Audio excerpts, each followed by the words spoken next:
The Benjamin Dixon Show is only possible with listener support. Go to www.patreon.com/The BPD Show.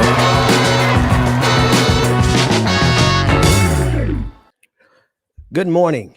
The more we cover these stories, the more we realize that there are so many connecting threads through every single thing that we're experiencing in this country as Black people. The more police reports that we see are telling lies instead of facts, but being reported by the news media as facts instead of the lies that they are, the more we realize that pattern plays itself out in every single city, with every police shooting, with every incident of redlining, with every incident of exploitation. We see a pattern connecting all those threads. And that pattern goes all the way down even to our DNA. The shared trauma that we have as Black people in this country, suffering underneath so many things, the least of which not being capitalism and white supremacy. We'll discuss all of that and more throughout today's episodes. But first, we're on the clock with Georgia Ford.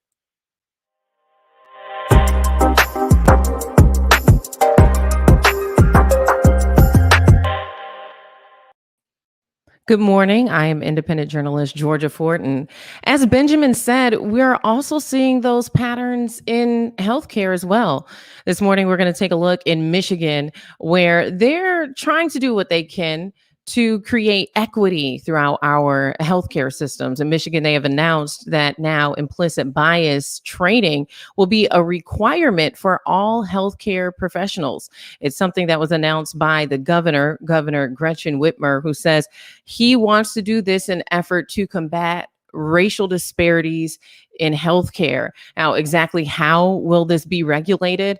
The Department of Licensing is going to require upfront, in order for you to get your license, that you take a 2-hour implicit bias training course. And then each year after that, when you renew, you'll have to go back for an additional 1 hour of training.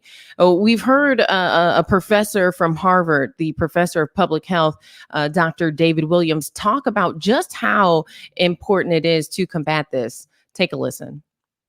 The typical healthcare provider, I had many talks to medical, nursing, and other health professional groups after the Institute of Medicine report came out. And the typical healthcare provider in the United States would say, I would never do that.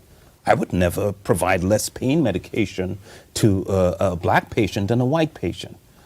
Whereas the evidence is clear that Black patients get less pain medication with similar levels of conditions. So the first thing is to realize that could be me, and that people who have implicit biases are not bad people. They are just reflecting the culture and the beliefs that they were raised with.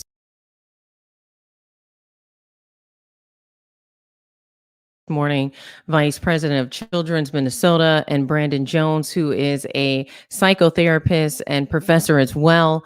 I know both of you have really studied professionally the impacts that these racial disparities are not just having within the clinics and the hospitals, but how they're impacting people's day-to-day lives and their health.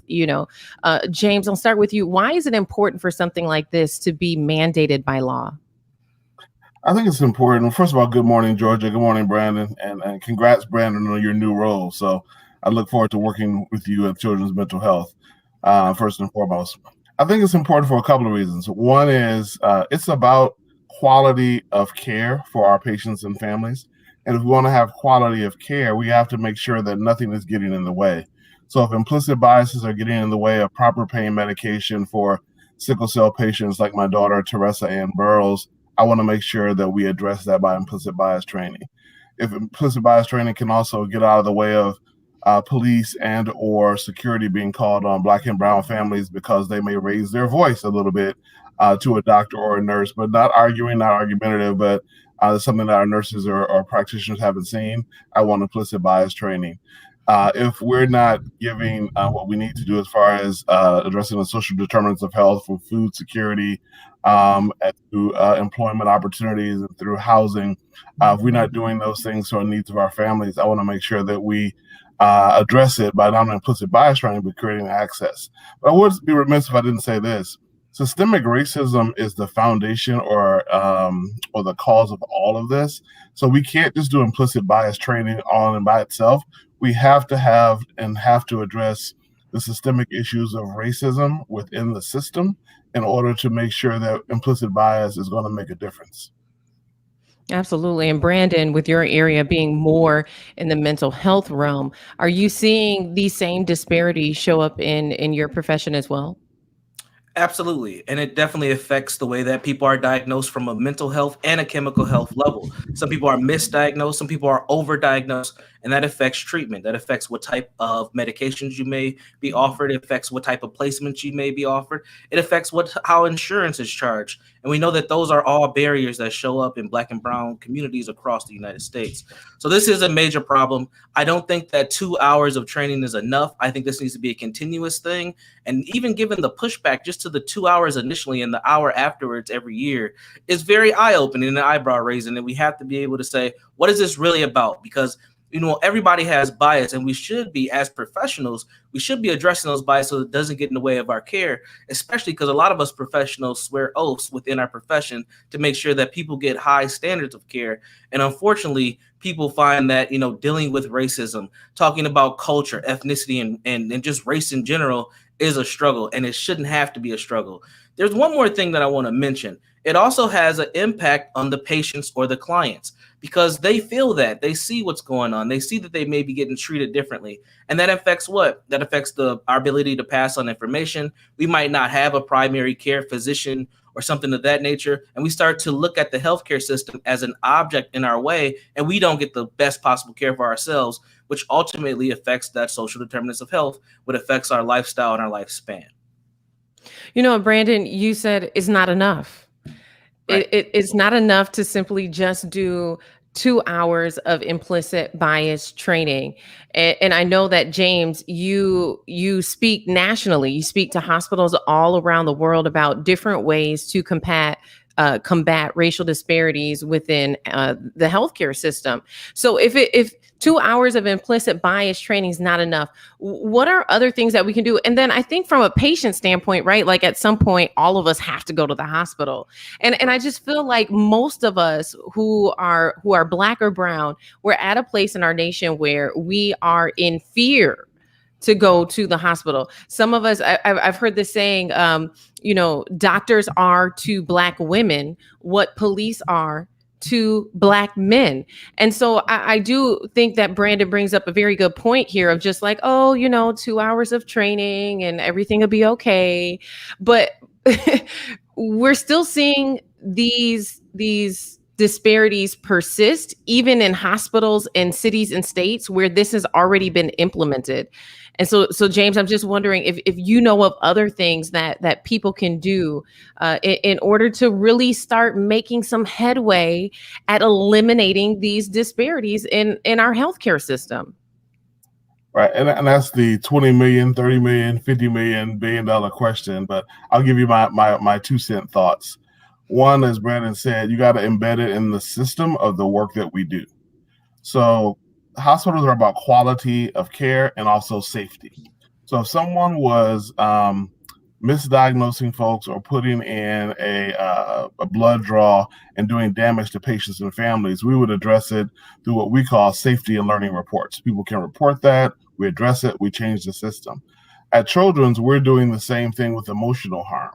So if there's something happening in the treatment of our patients and families that deal with emotional harm, and sometimes that's racism, sometimes it's gender bias, sometimes it's other types of bias, we address that. You can fill out a safety learning report. Now, we need to get better because right now, those reports are filled out by employees about patient issues. We want to address them through employees being able to do the same. We'll take those reports, address it like we would a safety issue, get all the players involved that need to be, and address it by changing the system in order to address the quality of care. So that's one area, that safety learning report. Another is we partner with the Alina healthcare system, and this amazing Black woman, Dr. Lisa Saul, heads up the Mother Baby Center for us. And what she did recently, and what we did collectively as Children's and Alina, is revamp the entire way which we care for patients and families, but especially Black moms. As you said before, Black maternal health is abysmal in the sense that we are killing Black babies on a regular basis and no one's alarmed about it. We are making sure that Black mothers are scared of coming to the hospital to have births because of our treatment. Well, she said we're going to change that. She has a daughter. I have a daughter. We are on this collective journey together by addressing the system, by building into the system, not only implicit bias training, but making sure that we're partnering with agencies, with Brittany Wright, agencies with other folks as well who are addressing Black maternal health care, and partnering with them, because if we don't know something that's occurring, we need partners to making sure that's happening. We also went out and we did some marketing changes to how we were recruiting and getting Black families in. We also hired a young Black woman to do those marketing materials, to do that collective work about connecting to community. So that's another thing, partner with the right agencies and partners. We also partner with the African American Leadership Forum, which in Minnesota is an organization doing great work in community. We're not community at Children's. We don't know community. I do personally, because I've been here a while, but others don't. So we're partnering with those right people. So that's another thing. The other thing is to call it what it is. It's racism. So don't call it implicit bias and say that, yeah, we're going to do implicit bias, but George Floyd was murdered 12 blocks from Children's Hospital, but we're talking about implicit bias. We're going to do implicit bias, but we have families that are concerned about racism and how a family could be able to say to someone, I don't want the Black people to take care of me, and somebody to take that seriously and not address it in a comprehensive, systemic way. We got to admit that our systems have failed. And if we don't admit that, we will end up doing what we do now. We're trying to get COVID vaccines to our families, Black families in Minnesota. I think they're receiving them about 45% rate, whereas white people are getting them at 70%, because what you mentioned earlier, their fear of the healthcare system, lack of trust of the healthcare system, lack of partnership. We can't do it the same way that we've done it for everyone else. So I think those are some of the areas, Georgia. I have many more that I can think of and talk about, but partnering with organizations like Brandon, we have a mental health crisis for our kids, and especially our kids of color. Why would I try to go out there and do it on my own? I'd say, hey, Brandon, let's partner together. How do we do that for inpatient healthcare with our pediatric physicians? Absolutely. And I think about how can patients protect themselves? Like, we put so much faith in this system and these entities and corporations. But before we go into that, I want to bring Benjamin Dixon into the conversation. Ben, I know that this is something that you're extremely passionate about, and having a family yourself being impacted. What are your thoughts as we're thinking through all of this and talking through all of this? Yeah. Good morning, everyone. I'm taking all this in because it's just confirmation of the reality.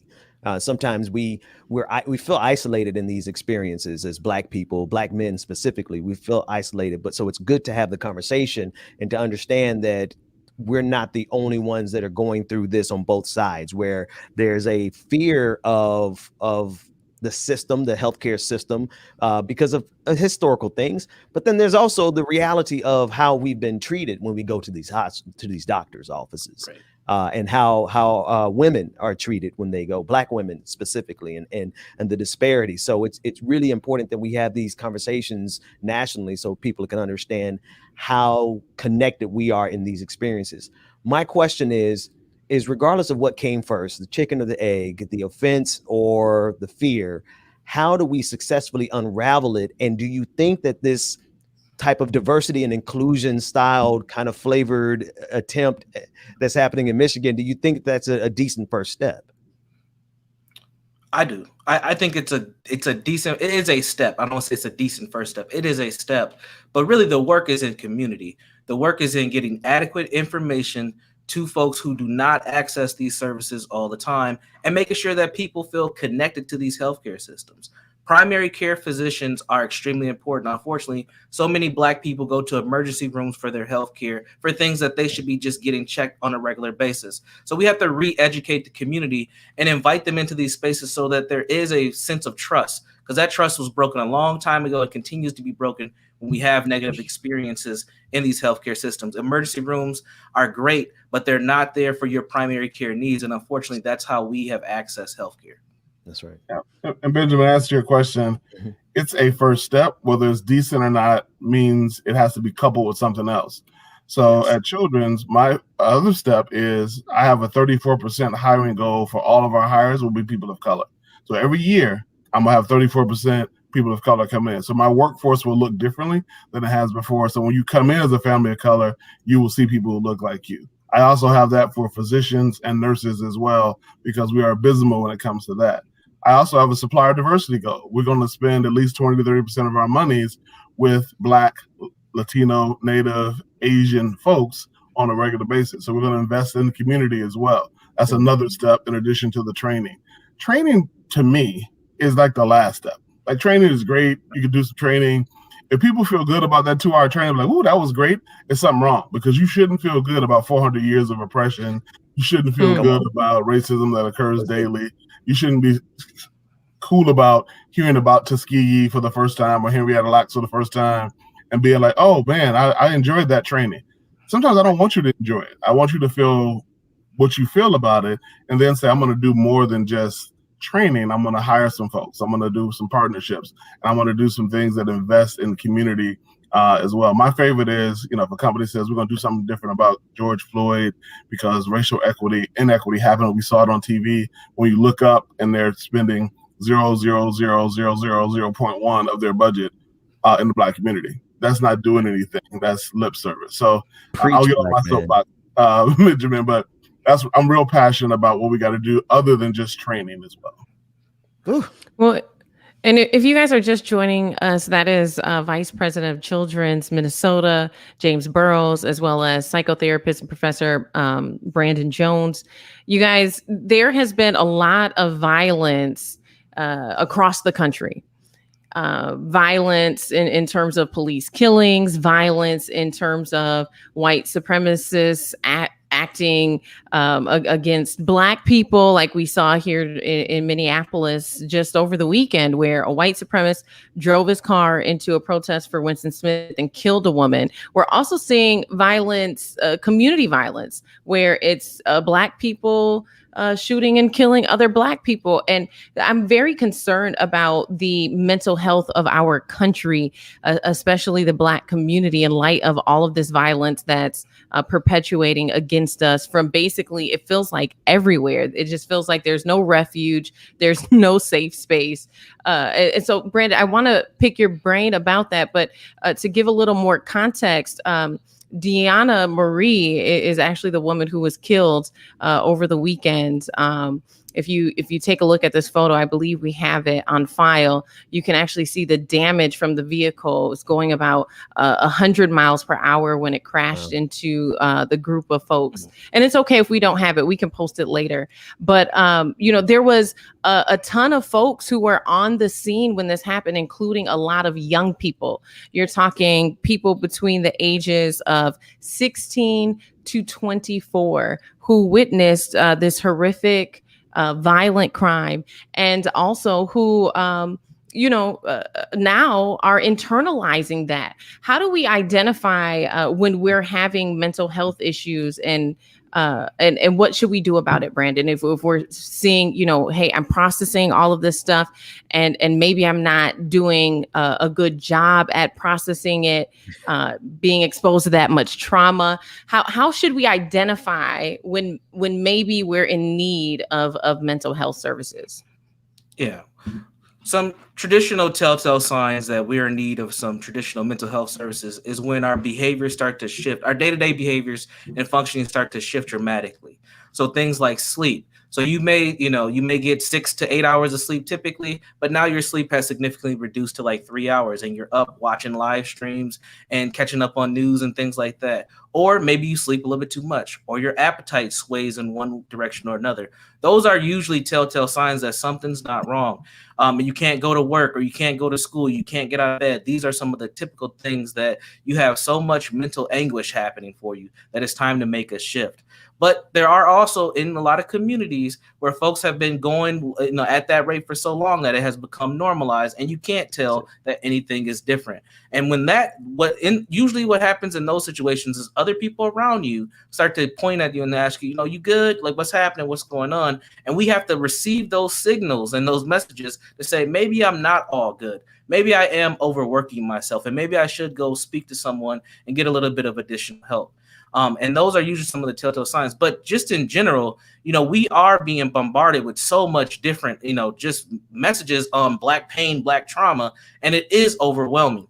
And I think that we need to do as much as we can to limit those signals and those things that come into us, because it is overwhelming. And just like this young woman who was out, protesting another heinous crime that we've had here in the Twin Cities, unfortunately lost her life because someone was not able to self-regulate and handle their own hatred and figure out other ways to deal with that pain that they may be going through. So they let it out on a group of folks, and unfortunately we lose another life. At some point, we have to look at this as a mental health crisis and a public health crisis, that this violence is happening from so many different angles. It's not just black on black crime. It is also white folks who are getting to a point where they don't know what else to do but to lash out. And we have so many different examples of that. I'm listening and I hear some of the same trauma that that happens in this system on a regular basis, just with our 9-to-5s, living paycheck to paycheck, and the fact that some people aren't getting sleep because of their work. And you look at the two things that Black people have had to survive. We're not only having to survive racial trauma, but we're also having to survive, let's just call it economic trauma, capitalistic trauma. And this really does put us in precarious health conditions. And it's become almost, like you said, it's become a part of who we are, not only culturally, but there's some studies out there that say that some of this trauma can actually impact us on a DNA level. Could either of you even speak to that a little bit for us? Yeah, it's called epigenetics. And we do have these epigenetic tags from stressors from our ancestors, from our parents, from our grandparents, who have gone through various different heinous things, traveling from the South to the East Coast, to the North, to the West, escaping racial trauma, escaping poverty, looking for another opportunity in the big cities of Cincinnati and Chicago's, Milwaukee's and St. Louis's and DC's and all this. That stress does get carried on. There is research that says that when a mother is stressed, when her baby is in utero, she can pass her stress hormones down to the child before the child is even born. There's also studies recently that came out that said when fathers are stressed, they can pass on their stress hormones through their semen when they conceive a child. So we know, if we look at just the history of African American folks in this country and the stresses that we've gone through, imagine how much stress is being passed down when we are conceiving children, and then those babies are growing up in environments that continue to fester that type of stress. So what ends up happening is the epigenetic connection from generation to generation is passed down, plus you're adding on another complex layer given the things that happen in community. There's another thing with epigenetics, though. It's not just the biological component. It's also the cultural component when we are adapting behaviors and we're adapting into these environments to cope with these stressors. A lot of times those are unhealthy things. Overcompensating with alcohol, overcompensating with drugs, overcompensating with violence. We utilize overcompensating with sex. We utilize these things to kind of calm our nerves, but there are very short bursts of calming our nerves. The dopamine that gets released inside of our bodies, it's a very short thing. It's almost like a hit of a drug, and you need that repetitively over and over and over again. So it's this combination of both social factors and biological factors of stress and trauma that gets passed from one generation to the next. So we getting hit from every direction. We getting hit Right. through Every direction. we getting through our DNA as well as through the culture around us. We getting hit. Right. Yeah. Right. And we get hit, Benjamin. If we go to the hospital to get it checked out, we're gonna add some more racism on top of that for you, some more stress. So we get a new trauma tag from the person who's giving you the solution. So, and that's why healthcare systems like mine have to step up. We're gonna spend quite a big investment in inpatient behavioral health at Children's in our strategic plan in the next couple of years, because we've seen our patients and families, especially our pediatric patients, not be able to deal with this stress, and they're coping, as Brandon said, in ways that aren't healthy. So we said, okay, we're going to create an inpatient behavioral health unit around that, and we're going to commit to diversifying the providers within there. A lot of this is about culture, and cultural ways of dealing with stress may be a shocker to somebody who's not from that culture, not from that race. So we have to not only educate implicit bias, we have to hire providers and other patient care facing folks who look like our patients and families who have those same experiences. That's what other healthcare systems have to do to address this. And I'd be remiss if I didn't talk about this too. I mean, I was so stressed on Friday that I needed to just take a break, and I did for a half second, because I went to the barbershop over in North Minneapolis, where I normally go to on a Friday, get my man Tito to cut me up and line me up and those kind of things. And he said, James, JB, there was a shooting at the funeral at Bishop Hollis Church up the street. And I said, say that again. You said shooting at a funeral. And he said, yeah, there was a shoot up of a funeral. Somebody was shot and killed at a funeral. There are no more sacred places anymore. And I'm not saying that violence should be condoned at any means, but growing up in Detroit, I knew where the violence was going to be. It was around drug deals. Yep, violence going to be over there. Around other stuff happening, violence will be over there. But now you're at a funeral. Somebody decided it was okay to go shoot up a funeral. And then whoever got shot at the funeral, randomly, it could be anybody else, that was okay. I don't know how you process that as a grown 53-year-old, no less a kid or somebody who's adolescent as well. Right. So we got to make sure that we're addressing that in our community as well. And those are vestiges of racism too. The reason we don't feel good about ourselves is because we've been taught to not feel good about ourselves. We've been taught to hate each other. We've been taught not to love each other. We've been taught not to be there and have three black men on this thing talking about our feelings and our behavior. Typically, it'd be, no offense, Georgia, the woman saying it, and we'd be like, yeah, we good, I'm gonna be strong. I'm gonna be black man, I'm gonna be strong. We have to get past that and have genuine conversations with us as brothers for these families and community to come together.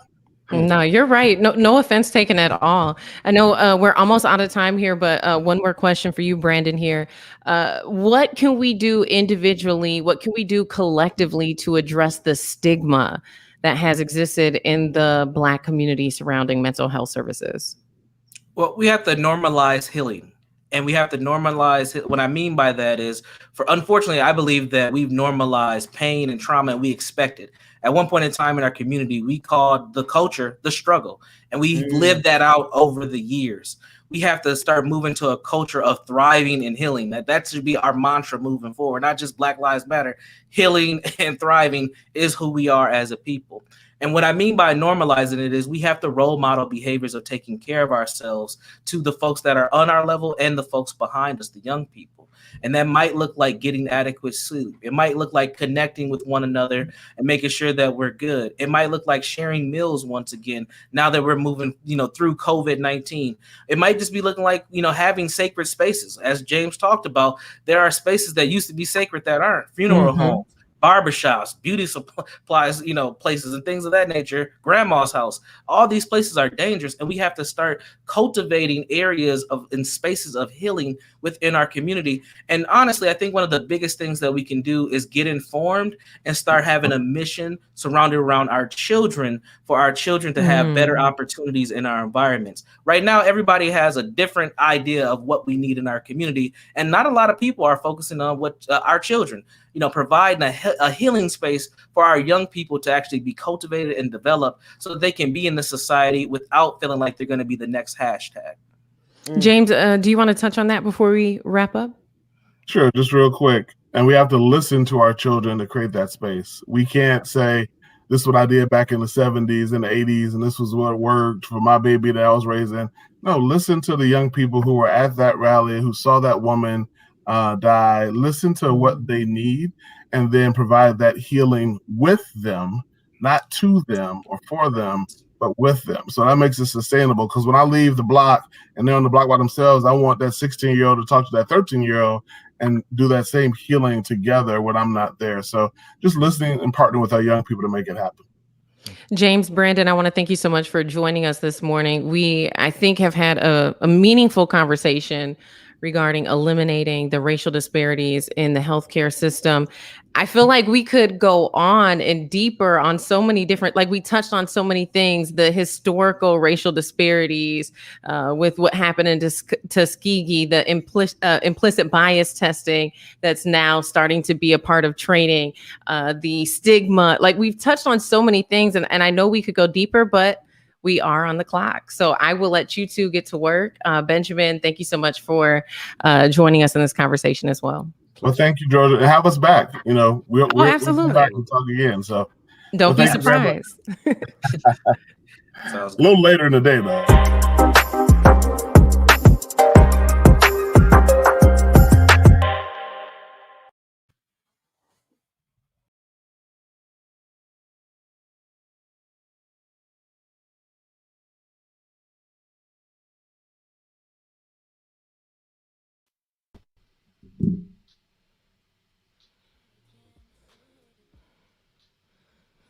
Good morning, everybody. Music will be coming on the screen soon. Y'all stay tuned. Like another's coming up.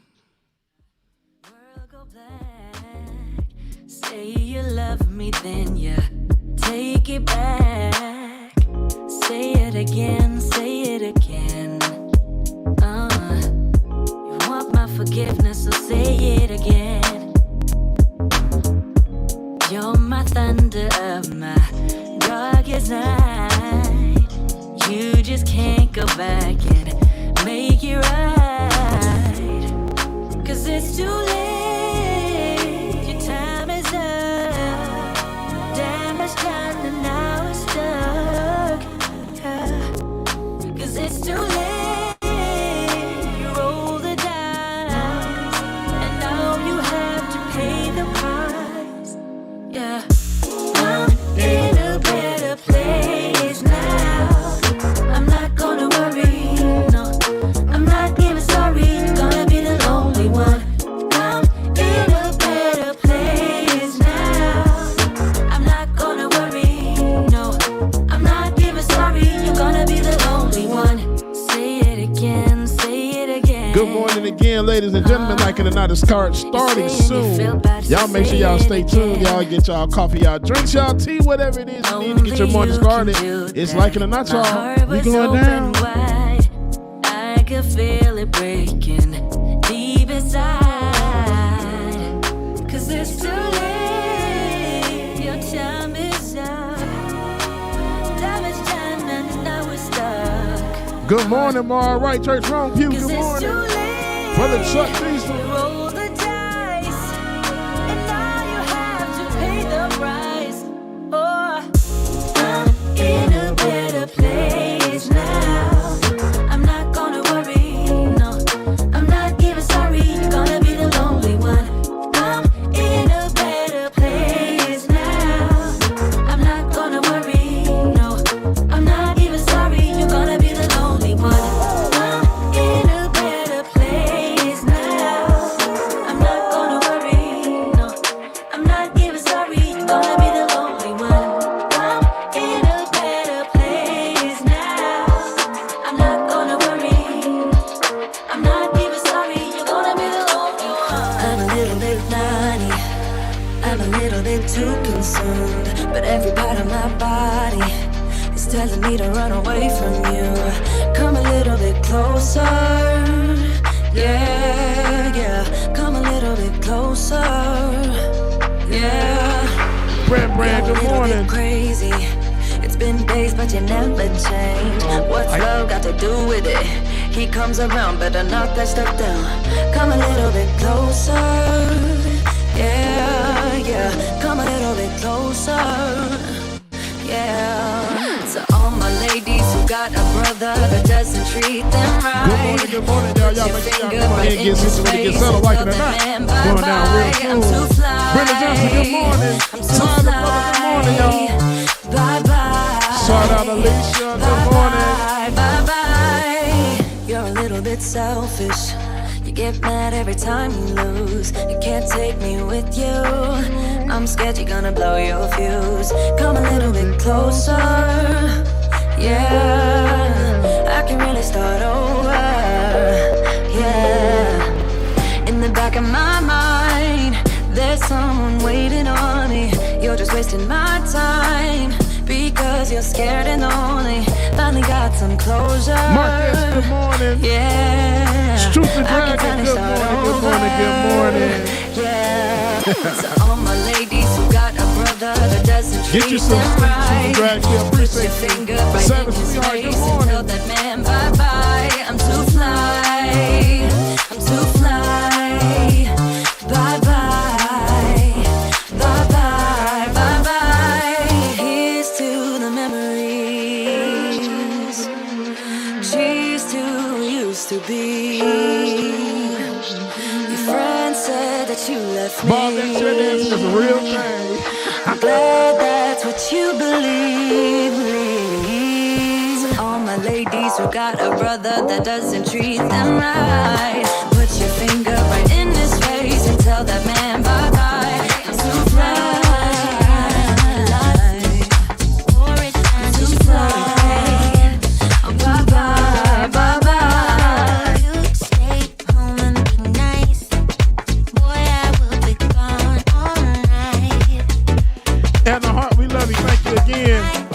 y'all. Brother Lateef, good morning. Cause I won't be here alone. No. You don't know what you got. You don't know until it's gone. You don't know what I am worth. Your words are like bullets now. Sometimes they hurt. I stay high when bullets fly.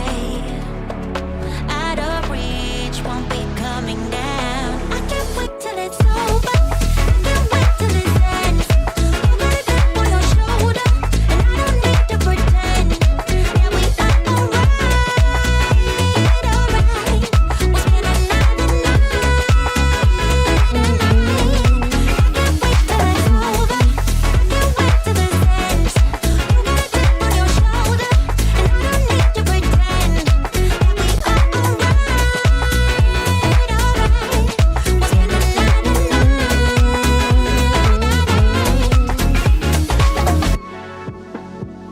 Sophia, good morning, good morning. Look at you, got me blushing and stuff. You better stop. I just wanna get lost. It's the only thing I wanna do.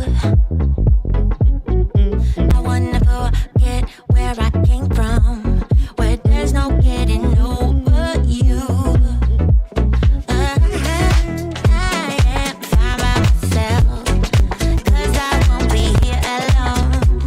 No, no. Make sure that you follow us on Instagram and Facebook, y'all. Follow us on Instagram and Facebook at Like It or Not So. Instagram and Facebook at Like It or Not So, y'all. Y'all make sure y'all hit that like button, subscribe, share, comment, all that good stuff, man. It's Like It or Not. We're going down. Stay tuned. Sometimes they hurt. Lonzy, good morning. I stay high when bullets fly. Gene Brown, good morning, good morning. Reach won't be coming down. I can't wait till it's over. I can't wait till it ends. You got a chip on your shoulder. Daniel, good morning, good morning.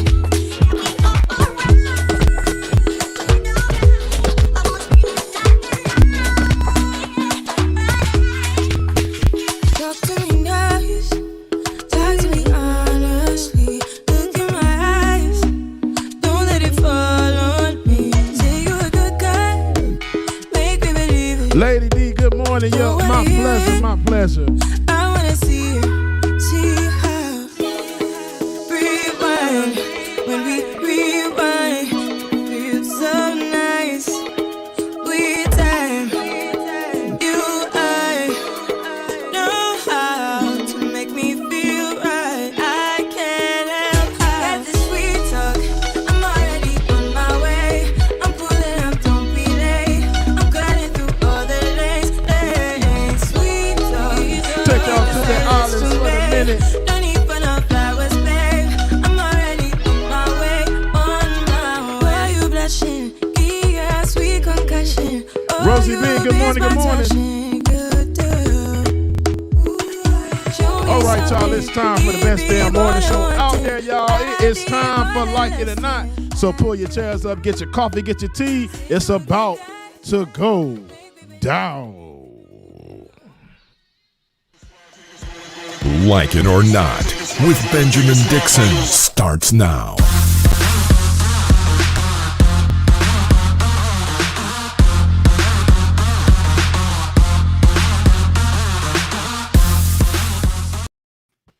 Good morning, good morning, good morning, people. Good morning. Good morning. Welcome to Like It or Not, where we are free. To tell the truth. And not care. Doesn't like it. Who doesn't It's just like a lot happening in my shop. Like, what? You It's got a lot giving me going on like over there. I retro thought it was vibes a little good. bit. Who, me? My outfit? No, like Yeah, the well- camera. It's It's, like it's giving. And if you add on the colorful, the rainbow color Benjamin Dixon show that's stuck on top of it, it's like it's like retro. it's like a pre-acid trip going on right there. Yeah, Yeah. yeah. Is Not it, that is it okay now? No, It's just a lot. the color's popping now. Whatever you just Yeah, hit, it's the color is yeah. popping. It's good. My bad, y'all, but good morning. Morning. How are you? It was just, trying to get it together.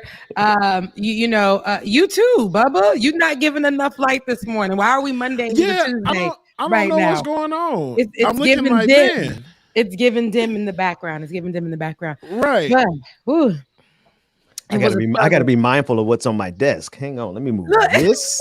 I Yeah. need to move this. Because people We be saw- like this We in saw your your porn background. browser history yesterday, Ben. Hey, you know, one thing I'm good for though. One thing I'm absolutely good for. Wait, you said I've never looked at porn on my computers. Like, so my computers are for work. Literally all of them. Now, we ain't gonna talk about any other devices. That's none of y'all business. But as far as like my computers, like I could open up my browser on here and everybody could look at it. And you won't have what these dudes at MSNBC be getting in trouble and CNN, where stuff pop up on Zoom and then all of a sudden they back there wanking. You know, I mean, they doing all this kind of I'm serious. Like, I don't. If you're at work, be at work. Be right? at work. Why are you at work with your thing on your hand on your? This is like really happening in political news right now, right? the Tubin guy from CNN, he's getting his job back after he got caught playing with himself on a Zoom call. Now, you know, had that been a black person about this morning. See, I give had you that guys, been a black person, we'd be in jail. They'd find a way to put us in jail. Right. I'm sorry. okay. I I'm think sorry. we are It's the truth, good. though. Had that been Jimmy, not Jimmy. No, Jimmy's is equally a white name. Had that been Jerome. If Jerome had got caught on a Zoom call playing with himself, one of the women on that call or one of the men on that call would have called and be like, I felt like I was threatened. It would not have gone. All that man Tubin did was lose his job, and now he got his job back after playing with himself on the internet. I just don't understand like the amount of stuff that white people are able to get away with. Like, In this he was political world. doing that by on the job. On the a Zoom Zoom call. call. See, here's the thing. What were you doing that to? That's a little strange. Were you doing it to the people on the Zoom call? Because then they the should Zoom feel threatened. Then they should call the police. So why did they not call the police on him? Because that is like, who is he doing? Who is he sending his dick Zoom to? Like, I know this is a little offensive. bit. That's offensive. I'm just saying, like, he was obviously doing it to somebody, and it's just too. Don't mix people, please. As a professional, just don't mix your personal with your professional on the same device. Just do yourself the favor and separate the two. And then you're on a Zoom Unless call. you're a white guy who wait- works for CNN. Wait till after the damn meeting over with. You couldn't wait that long? Damn. I'm sorry, Rebecca. Yeah. No, it's Sorry. okay. I'm sorry. I was getting me together as you guys were trying to figure out a story to come up with, and that's the one that you guys could. All right. No a good one. porn on the computer, no whacking off on during Zoom calls. Zoom call. And then you would say it's a good story to come up with. Really, Rebecca? Oh, I'm done. All right. Good morning. It is Tuesday here on Like It or Not. We got a lot that we're going to be going into as I got my system together. I got my camera together. I got my weave together. And so I am together. And we do have a guest here today. And I would love, it being, there's a lot going on in America. And I know I keep going back to Vice President Kamala Harris. Don't come. And no pun intended to our last story, but do not come here to America. So there's a lot going on with immigration, the conversation of immigration. And we have Olayemi, I hope I'm saying that right, Olayemi Olurin, who is a public defender at NYC Legal Aid Society, a legal observer at New York City chapter of National Lawyers Guild. She is going to be joining us today. There she is. Let me tell you something. Hold on. This morning, I went to her page, right? And I saw that she was on BNC, the Black News Channel. And I said, oh, give us blonde, ma'am. Give us blonde. Okay, I live for it. I absolutely. I be switching it up. I like the concept that they can't keep me at the court. That's right. Okay. That's right, sis. I love it. I was like, okay. They gotta go with it. Yes. Yeah. They might look at you and be assuming, right? And then you come and you're like, I'm educated, and this it doesn't matter, right? Because people like to think you got to change it, and you don't. Exactly. Right. Because Karen over here and Sarah over here are rocking their reds and their purple highlights and whatever. We're just looking rough and raggedy. Rough. Yep. Unkept. Yep. Yep. Unkept. But thank you so much for joining us here, Olayemi. Can you introduce yourself and let the people know who you are? My name is Olayemi Olurin. Y'all could say Olay, make your life easy. I'm from the Bahamas originally. I moved to the US in 2008, and now I am a lawyer here. I'm a public defender working to help Black and brown people combat a racist injustice system. Okay, girl. See, my Caribbean sister, I'm Haitian, you're Bahamian. We got that connection there. So you're an immigrant yourself, right? Yes. Let's just dive right into it. You're an immigrant yourself. And I did see a couple of tweets that you did put out saying, the legal immigration process here in America is super duper tough. And I know because, I'm a product of immigrants myself, and my parents, I got some family members who didn't have the opportunity to come here legally, but I do have my parents who came here legally, and even them getting their citizenship, even them getting papers, even them getting anything legal through the system took years. I'm talking like years, for one person a decade.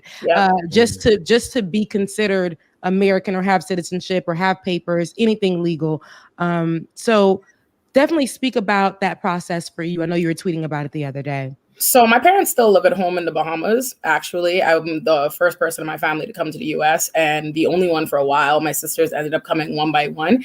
And I came because I wanted to be a lawyer in America, and I looked into the immigration system when I was like 14. I'm like, all right, if I get in the education system earlier, I get my degrees here, I'm in this community, then it'll be easier for me. I mean, probably easier. That was the right idea. I'm still present, but as far as being able to get citizenship or anything like that, that's still not an option. Still hasn't happened. So I'll be the first, and hopefully eventually I get it, but it just isn't a thing. And people tend to think after you're here for a while, you start to blend in, people think, oh, you're American too. They catch you on the right day. You code switching enough, they're like, oh no, they don't mean you should be straight. Like, I remember I was on 7 months unpaid immigration leave trying to get a visa that I ultimately was denied for. And I remember talking to my own friends. I tell them I'm an immigrant every day. This is the situation. I was talking about it all in law school, and people are just like, you'll be fine. You're a lawyer. They want people like you. They sure did deny me. I was like, wow. Yeah, I was blown away because, I did qualify. I applied for an EB2 visa. It's for, an alien with an advanced degree, an outstanding person. I had every letter, reference, every, degrees, all these awards. And they were like, yeah, you have an advanced degree. Yeah, you're an outstanding alien. We give you that. They were like, you want to be a public defender, and that only benefits the poor, and that's not of interest to us. They straight up wrote it. They said the quiet part out loud. I was like, wow. Yeah, it hurt. It hurt. So you couldn't even be considered, an American to help do more work for the people that are here, people that look like you, people that may have issues, anything, because public defender is kind of like the low level. Which is crazy because, the national interest waiver, what I had applied for, where you're able to apply for yourself, the whole idea is that it's something that is in the interest of the nation, right? I'm the only constitutionally court appointed lawyer. Public defenders are mandated by the Constitution. You would think that counts. Like the court has already decided. I was blown away. I'm like, wow, how's that possible? I live in New York City. I've gotten, 1,000+ people out of jail, and it's wild to really, really hear it and see it.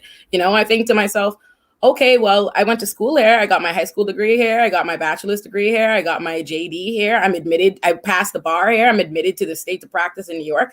I haven't lived in the Bahamas for 13 years. I have no degrees there. That's not where I'm at. But yet it really doesn't matter. You can't claim this as your home.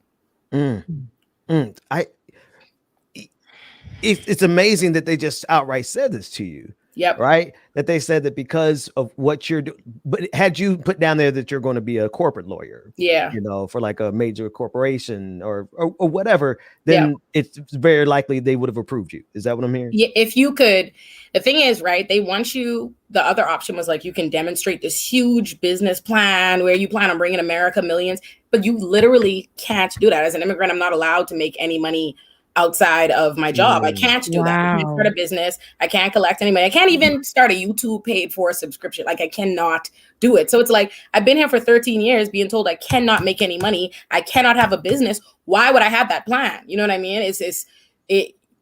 they get you one way or the next. Is basically what it is. You can't. I did everything I was supposed to do. I planned it out 13 years in advance. Like I've been thinking about this since my teen years. It didn't pop up on me. So I'm like, I'm as prepared as I can be. So when that came up, I'm like, I really don't know what else I could possibly have. How could I have a business plan that I'm not allowed to have? I can't start a business there. I can't go get a loan. I can't do any of those things. So why would I have it? So in your case by yourself, you show that immigration is not only a class issue because of how they have that thing so tangled up that you got to benefit the rich or you can't come, but it's also a black issue. Like this is an issue for us. It is. No, immigration is a black problem. It just hasn't gotten framed that way, and unfortunately as a community we have so many issues, what I mean, to tend to in terms of this country, in terms of the media cycle. So I see how it happened, but in actuality, despite how the media portrays it, most immigrants here are people who came documented. You know what I mean? They came documented and their visa overstayed. And a lot of immigrants are, in fact, Black people coming from Haiti, coming from the Caribbean, coming from Africa. And these are the places that don't have these immigration carve-outs. So it, in fact, really deeply is a Black issue. People just aren't thinking about you when they see you. Like, I tell people I'm an immigrant all day long, but that's not what they think of when they see me. They remember, they know I'm Black, they know I'm tending to those issues. But as far as being an immigrant, no. And especially with America advertising itself as a melting pot so often, and everybody is, my parent was an immigrant, and this is easy for people to think when you say immigrant, you mean, oh, your parents came here or your family's from here. And I mean, no, I'm from there. I came here. I'm not from this country. Wow. I absolutely appreciate that story. And first of all, you're on both sides of it, right? You're fighting for people, their rights here in America, right? And they're telling you, I mean, that's low level and you're an immigrant. I mean, it's not really doing anything for us. So, and you can't monetize outside of that to even make it better for you, especially in this time where social media is popping for you to be monetizing on your work. They're just like, you don't deserve because you're an immigrant. Here in America, the melting pot, right? The one where we're supposed to come here as immigrants and say, we've made it. This is where all immigrants can get their dreams to come true. This is the place. And it's like, it's really not, especially, for you, to me, you said like, this is a true hardship that nobody really understands. If you're not an immigrant, or if you're not a product of immigrants, Black folks already got it hard. And like you said a key thing as well. They try to frame it as if immigration isn't a Black issue. And in reality, it is. Like here, if you're Black or brown, that is definitely an issue as an immigrant, because we don't see that with the clear people, with the Europeans or whoever who's coming over here.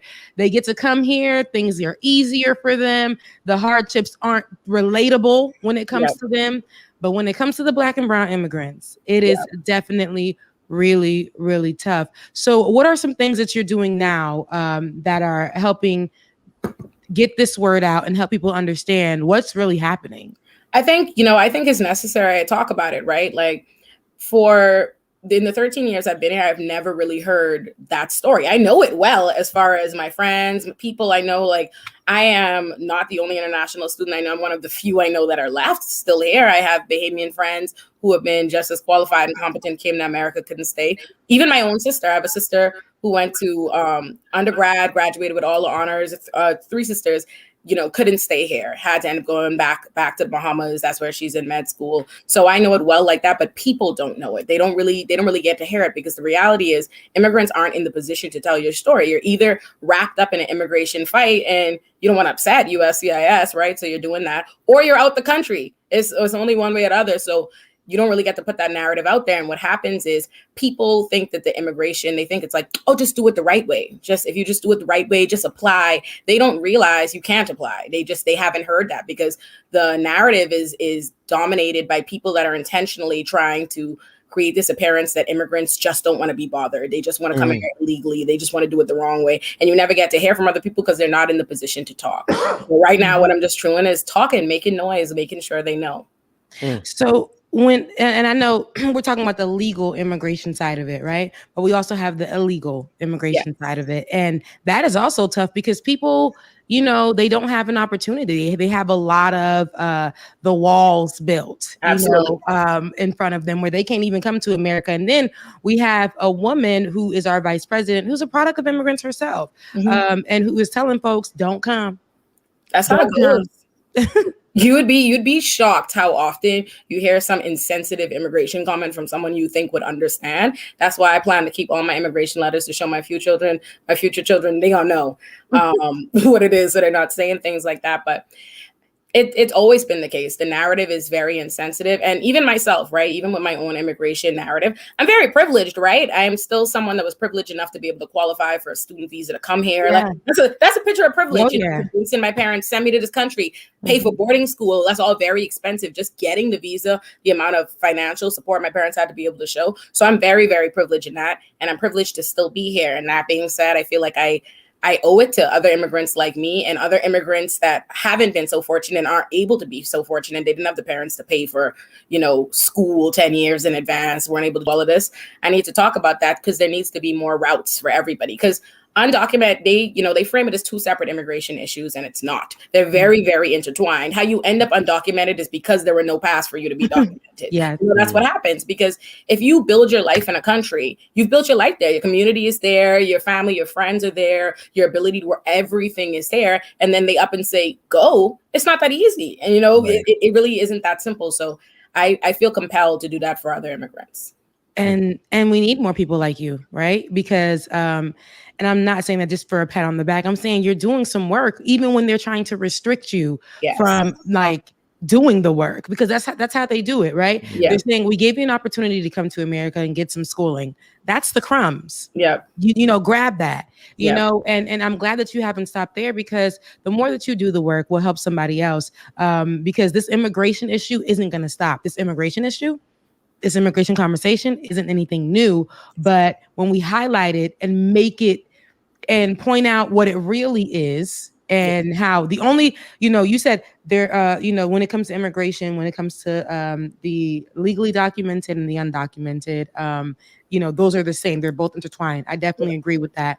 But when it comes to the Black and brown immigrants and the others, that's two separate things. That's two separate lanes. And that's, and the fact that you're educating people on that. And then you're the one, and I talked about this yesterday on our show. It's so good to hear it coming from somebody who is experiencing it. Yeah. Mm-hmm.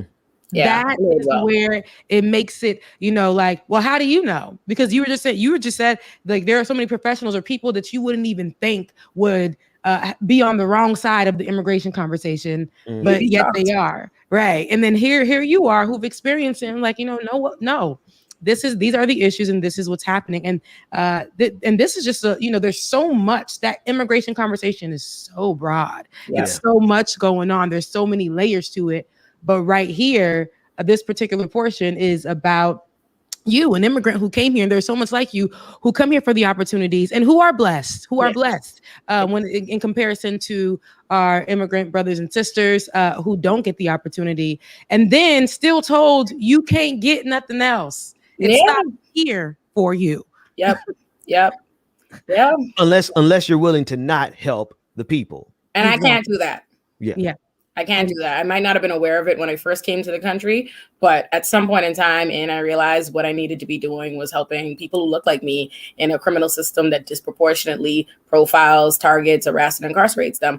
It's just insufficient to me. For me personally, I can't be a Black attorney and not do things that I think are going to advance Black people. It's not going to work for me. Come on, somebody. Yeah, come on, somebody. You are a Black attorney, and that to me, I was saying yesterday, Black women, Black women. Listen, ain't nobody gonna. They try to minimize it. When we say attorney, that's something big, right? Especially in the Caribbean community. You're an engineer, you're a lawyer, you're a doctor, you're a nurse, and you have made it. Okay, you are there, and nobody can take that away from you. And you're doing the work. So, what can we expect next from you during this journey for you? Let me tell you, I'm just going to continue showing up in Queens every day. Every time there's somebody that needs me, I'm going to continue representing them. I'm going to continue advocating for them. And I'm going to continue saying the things that people are scared to say. I think the benefit to my career is this.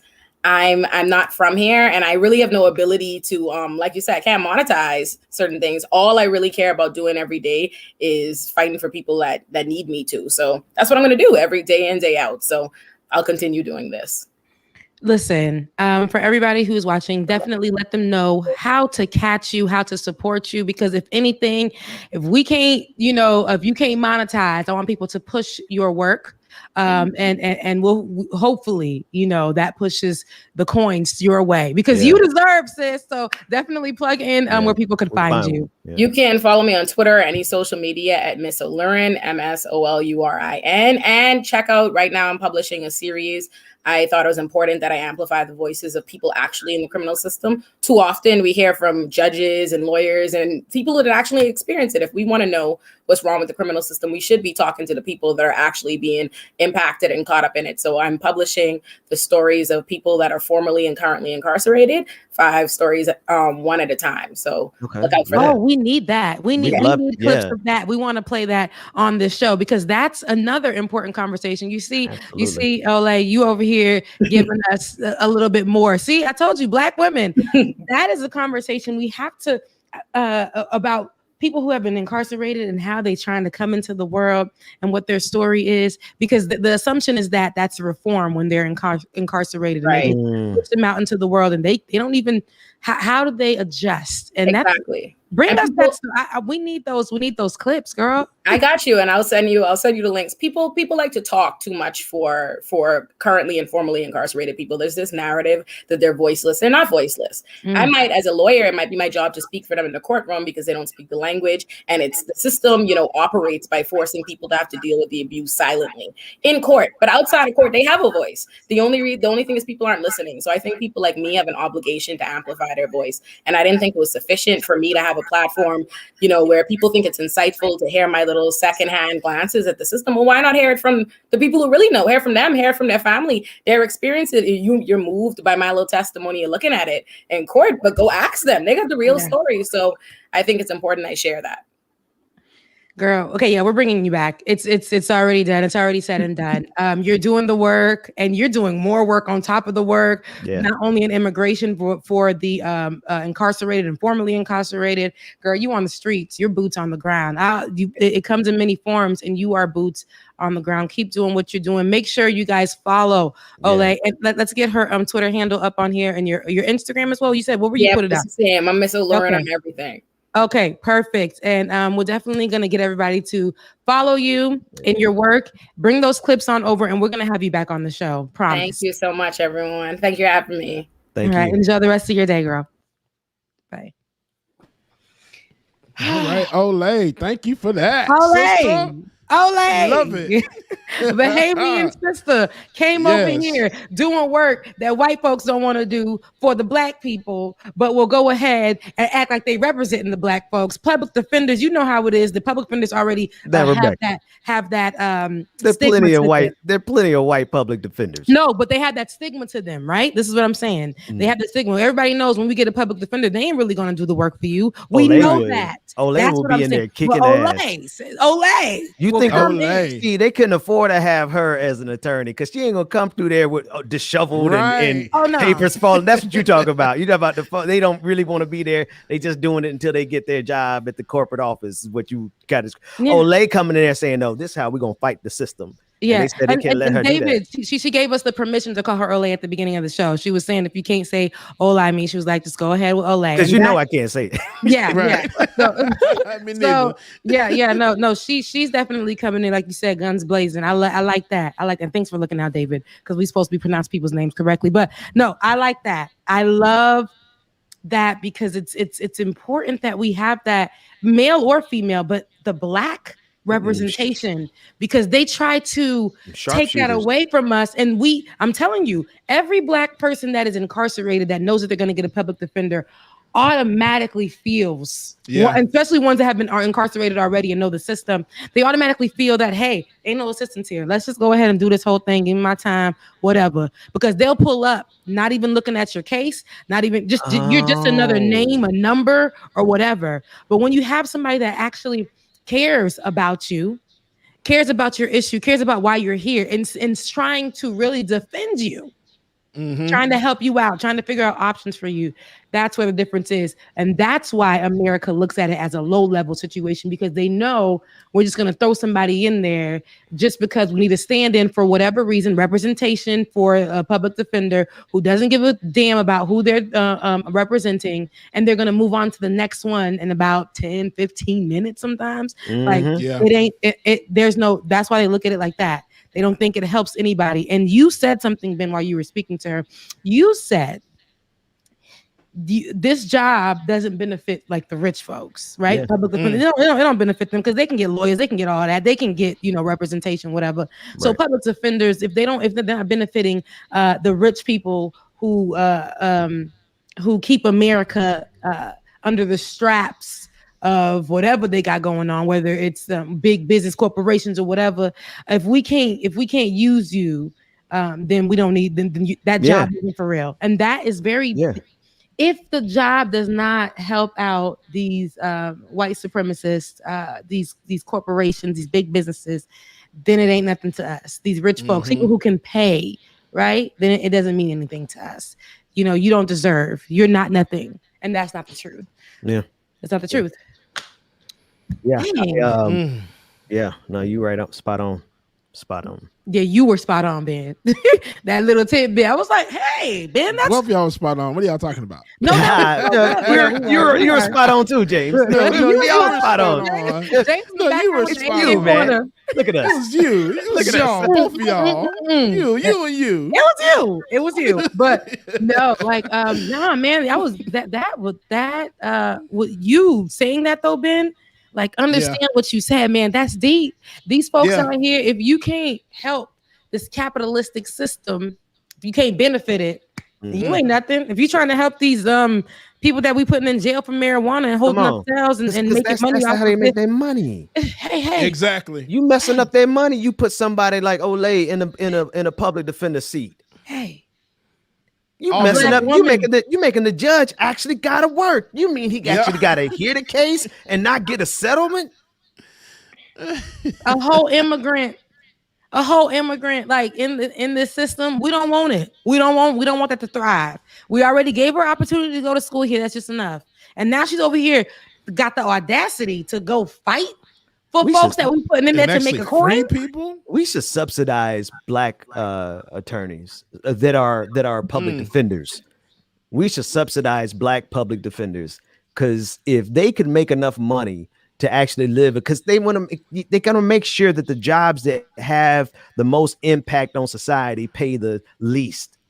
That's why the public defenders don't make no real money. That's why the sanitation workers are the most critical workers in society. They don't get paid. I mean, well, depending on New York, I think they pay them pretty good in New York. But the point is like the critical functions, they cannot afford to allow Olay to come in there, efficiently execute justice on behalf of poor people, because that breaks down the system as they built it. They are so used to making money off of poor people, they cannot have equal justice for poor people, especially poor black people. So if we subsidize black public defenders and they can have a decent lifestyle, that's one way we could change the system, because this system is used to never actually having to fight against us in a court of equal justice.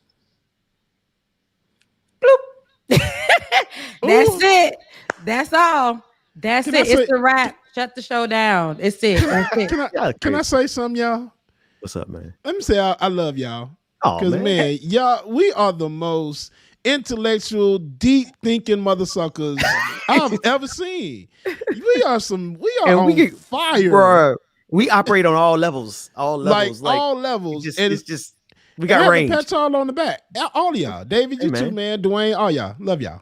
Ooh, okay, sorry. Look, shout out to everybody. Look, shout out to it's love. I love that.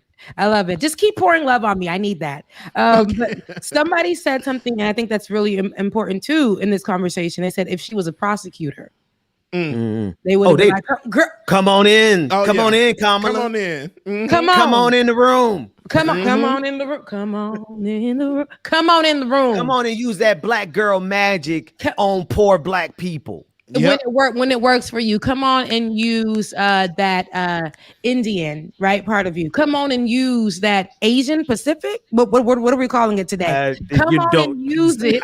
That's why I don't go into the particulars with her, because I don't know it no, exactly. people I don't use know. no. That's what they do. They use whatever sounds good right now. We'll throw that on Kamala. Whatever sounds good right now, we'll throw that on Kamala. Oh, she's a black woman Asian today. Pacific, And she's married. Kamala white, Harris. So she's like very, but all And of relax, that. people. We like her well enough. We like her. No, we'll take her- we respect her well That enough. we know but- the black respect her well enough. You know, yeah, I don't know about HBCU like her well enough, but we graduate. respect her well enough. Yes. We ain't gonna let nobody But disrespect I her. don't care. She's the same black you know, she's the same black prosecutor that put a lot of our family friends in jail. Rebecca, you said a word. And that's where the issue lies. Not everybody is a comrade. And when the system offers you you know, when the system offers you something and they tell you we'll give you this, but you need to do this for us, and that's walking our white supremacist values. And like I said, in 2008, I gave former President Barack Obama maybe it was just like a rough time, and it really was. It was the first, right? It was the first, and she's the first woman. But there's so much that we have set in place for someone like her to get in that position and start at least voicing things, right? At least being verbal about things and showing up to things that matter for people of color, because she represents a person of color and a woman of color.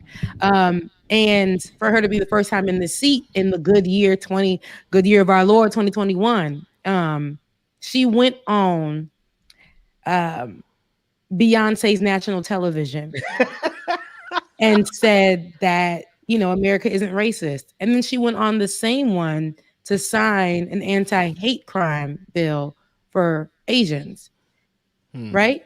And then went on to tell immigrants Don't you come over country, talking to their president, don't come. We don't want you. Don't come. We don't want you. We don't do that over here. And then was out there during Pride. And it's like, so you pick and choose the marginalized groups you want to represent. And that tells me that you walk into white supremacist values. But we had Olay on the show who said with her mouth and said, I can't walk in that. I gotta do, even if that's sacrificing for me and what America thinks about me, I gotta do what I gotta do for the black folks who cannot. And if it ain't me, then who? Yeah. And that, to me, is where it matters.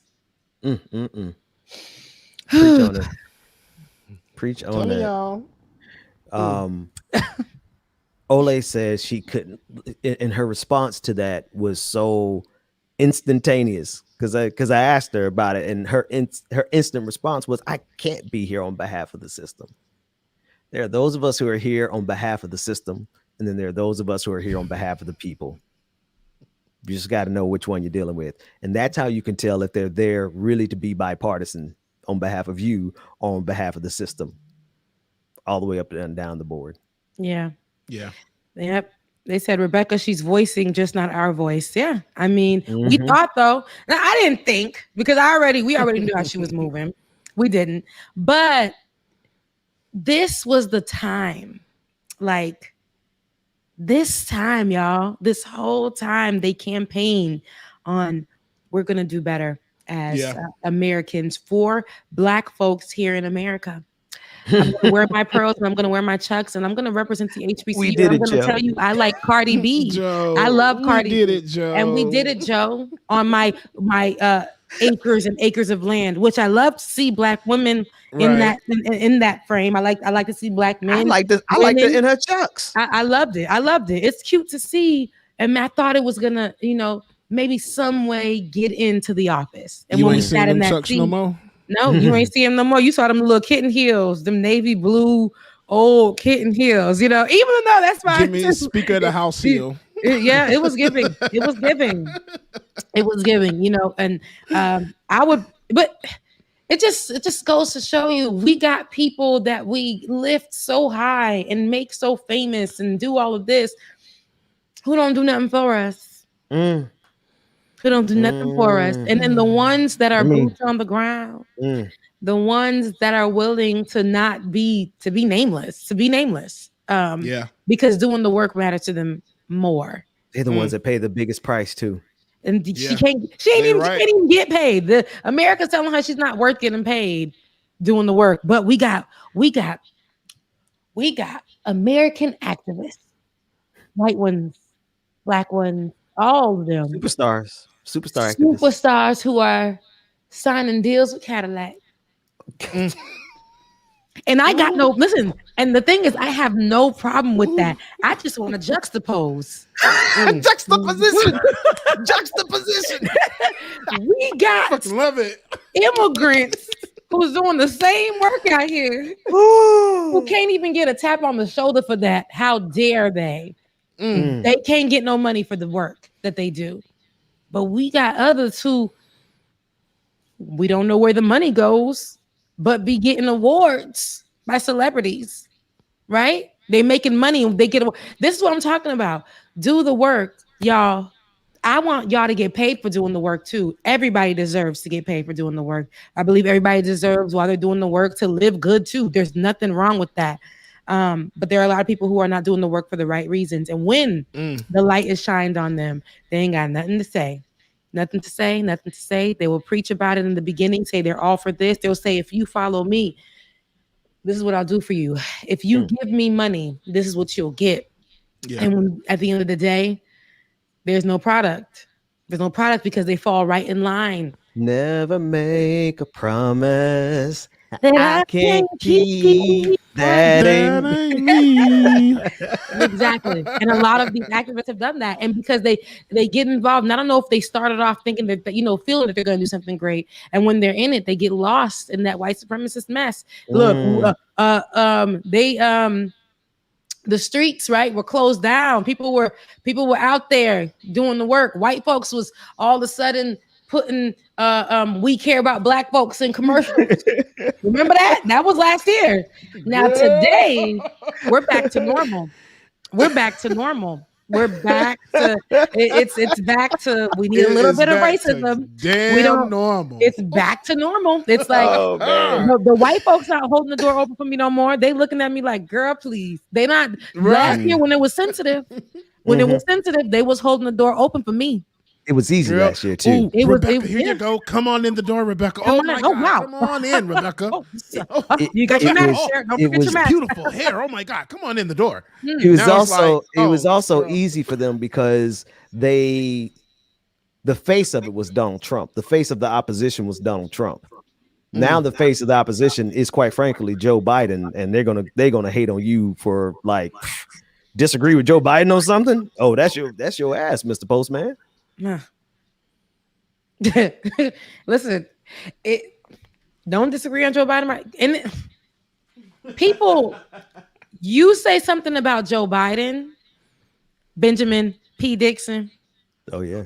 You say something. I'm blocked by people I don't even know existed. You say something about Joe Biden, James Bubba Williams, your community, the LGBTQIA, Ben. All of a sudden, you ain't gonna be gay no more, James. He ain't gay. You say something, Benjamin, in your political world. Me, I say something about Kamala. You ain't a woman. Black woman. You ain't a black woman no more. I ain't a black woman. I cannot speak. Oh, she's doing what needs to be done. You got to give her an opportunity. They've only been in for 123 days. They've only, are we not seeing that she's doing work? Are we not seeing that she might be afraid to speak up? I remember when we talked about her at the end of last year, somebody was like in our comment section, I don't know why she's going so hard on Kamala. She's like, she might be scared because of threats that have been sent her way, ever since she got into office. It come with the territory. Listen, she got Secret Service. Ain't nobody messing with her. And she got a white husband. Ain't nobody definitely messing with her. Let me tell you something. Let her have been black husband. Now you can have a conversation with me. Now you can have a conversation with Now them. you can have a conversation with the CIA because they're gonna take care of it. Look, the CIA talking to me. Alexa just came on. Alexa just came on, Ben. And ain't nobody say her. Nobody said Alexa. We just said CIA. Bloop. Right. What the hell? CIA, you listening? Bloop. The feds watching. Unplugs. Oh man. Wow. Okay. Yeah, we definitely thank you, Olay, for starting the conversation. Thank you for taking us through our morning wave. This is the Tuesdays- whole show. Right. This is the whole It show. literally It's is the the whole whole show. show. Give the benediction Dope. there. It's dope though. Yeah. Right. Not before we pass the plates. Not before we pass the plates. Send up Well, those you super got chats, you know, guys. yeah. No, we gotta give them some more content. I got to Send ask up for those money. super We gotta chats. give them some more we got content. more What we got content. next? They already know what's coming. They already know what's coming this morning. Okay. We gonna get who are we not gonna get canceled by? We're gonna get canceled by the establishment. We're gonna get canceled by people who think they revolutionary. Corporations. Oh my God. Corporate racists gonna hate us. Anti-racists already. going, we gonna get canceled because we making fun of the people in trailer parks. Like we ain't got no home. Then the church folks gonna be Oh, like, the church I folks. don't We know. gonna talk about Okay. I don't The know because they Alphabet mocking Gang the loves us Lord. though. Right. what's that? The What's that? Alphabet Jay? Gang. The Alphabet Gang loves us though. Right, they do. But do they like when we call them the Alphabet Gang? When I say it, because I don't. That's all you, Bubba. Because I can't really step into that territory. You see what I'm saying? I don't They want to gonna be. cancel us too. Look. No. I'm late to the party. Are we talking about? Are we talking about the LGBTQIA+. Y'all cancel for saying it like that. That ain't me. That was Bubba. That was James Bubba Williams that said the alphabetic community. You're not gonna get me I never canceled. said As that. a part of the community, I can say this He can freely. say- you It's see? too many goddamn letters. He's not LGBT. the That's only all I person knew. that says that as part of the community. It's like me saying things against immigration, immigrants, accents. Right, I can say that because my goodness. I got like 50 of them. So, Right. then you can to match you your can- personalities. right, and then you can actually say stuff against or joke with the church community, Ben, because Oh, yeah, you I know sat at the organ, you sat at Yeah. the pulpit. You I gave the actually word. sat at the bar with Hello? some of them. I know these preachers. I know these pastors. I know well. I know what's in their cell phones. Come on, Good. fellas. Oh God. What's in the cell phones? Hopefully not pornography. But since we're talking Better on about- your cell phone than on your computer at home at work. Well, not if something happens Come to on. you, God forbid, and the police got to get into your phone, and now that's every you tab they pull it gotta up, break. it's You nothing but gotta have a that. self-destruct. Listen, you gotta have the self-destruct mode on these phones, right? Yeah. Like so- it does for real. We're gonna take it down to somebody I still want to. I know that we attack often here on the show, which is Tucker Carlson. He's coming back with some BS as it relates to the vaccine and giving misinformation. So I don't know what he said, but I would love to hear. You know it's stupid. You know We just know that it's gonna be geared towards something that is misinformation when it comes to COVID-19. Let's take a look. You must get vaccinated. Okay, what's the risk? It tells you something that no one in authority ever seems to assess that or even mention the potential downside of vaccination. Every drug has potential side effects. Every drug, from Advil to chemotherapy. That doesn't mean we don't take them. It does mean, however, that we have a right to know exactly what those drugs could potentially do to us. Transparency is the essence of medical ethics. So what is the harm rate from the COVID vaccines? What's the harm rate? You're not allowed to ask. Have you noticed that? They'll shout at you if you ask. Several weeks ago, we quoted numbers from the administration's own reporting system, VAERS, that show a massive increase in deaths from this vaccine. Now, even if you believe the VAERS system is profoundly flawed, and it seems to be flawed, it's hard to explain the jump in fatalities in relative terms. Same system, different results. Between July 1st, 1997 and the end of 2013, that's 5.5 years, there were 2,149 deaths reported in the U.S. for all vaccines combined on the VAERS system. Yet in just 6 months, the last 6 months, there have been more than 5,160 deaths associated with the COVID vaccines, as reported to VAERS. That's more than double the number of deaths in less than 1/10 the time. What does that mean? How do you explain that? Oh, but those numbers are wrong, say the usual liars with maximum hysteria. Okay, let's say they are wrong. What are the real numbers? How many people have been killed or injured by the COVID vaccines? Does anyone know the answer? More to the point, is anyone in authority making a good faith effort to find the answer, to figure out who is being hurt and how? Would they tell us if they knew? Honestly, it is outrageous. If you're going to force people to take a drug, you have a moral obligation, an absolute moral obligation to understand exactly what the effects of that drug might be and then be honest about what they are. But they're not doing that. We can say that conclusively. This white boy can get mad about anything, can't he? Yeah. He can make up anything to get mad about. For Goddamn sure. Tuckums. And here's the thing, right? He just literally said, and Ben, you talk about numbers a lot when it comes to COVID-19. I mean, the numbers update. Do you really buy into, and I know you don't, period, because we don't like Tucker, period. But it ain't only him that's saying this, right? Right. So how dangerous is it for him to say that doctors, surgeons haven't been telling people about this vaccine? About the side effects of the vaccine, right? Yeah. I mean, first of all, let's start with VAERS, since that's on the screen. It's the vaccine adverse experience response system, I believe is what it stands that's for. great, because I was like, Right. And it is set up by the CDC. However, it is not regulated. It's not. These are this is a self-reporting system. So if you got the vaccine the other week and it made you, your eyes turn blue, whatever, and you went to report that, then all of a sudden in the entire system, someone could search and say, okay, your eyes turn blue. This is a side effect of the vaccine, right? It's not conclusive evidence. It's not verified. It's not scientific. It's just self-reporting. And he knows that, but he continues to say it as though it is scientific evidence that there's something wrong with the vaccine. Well, we do have we have the data.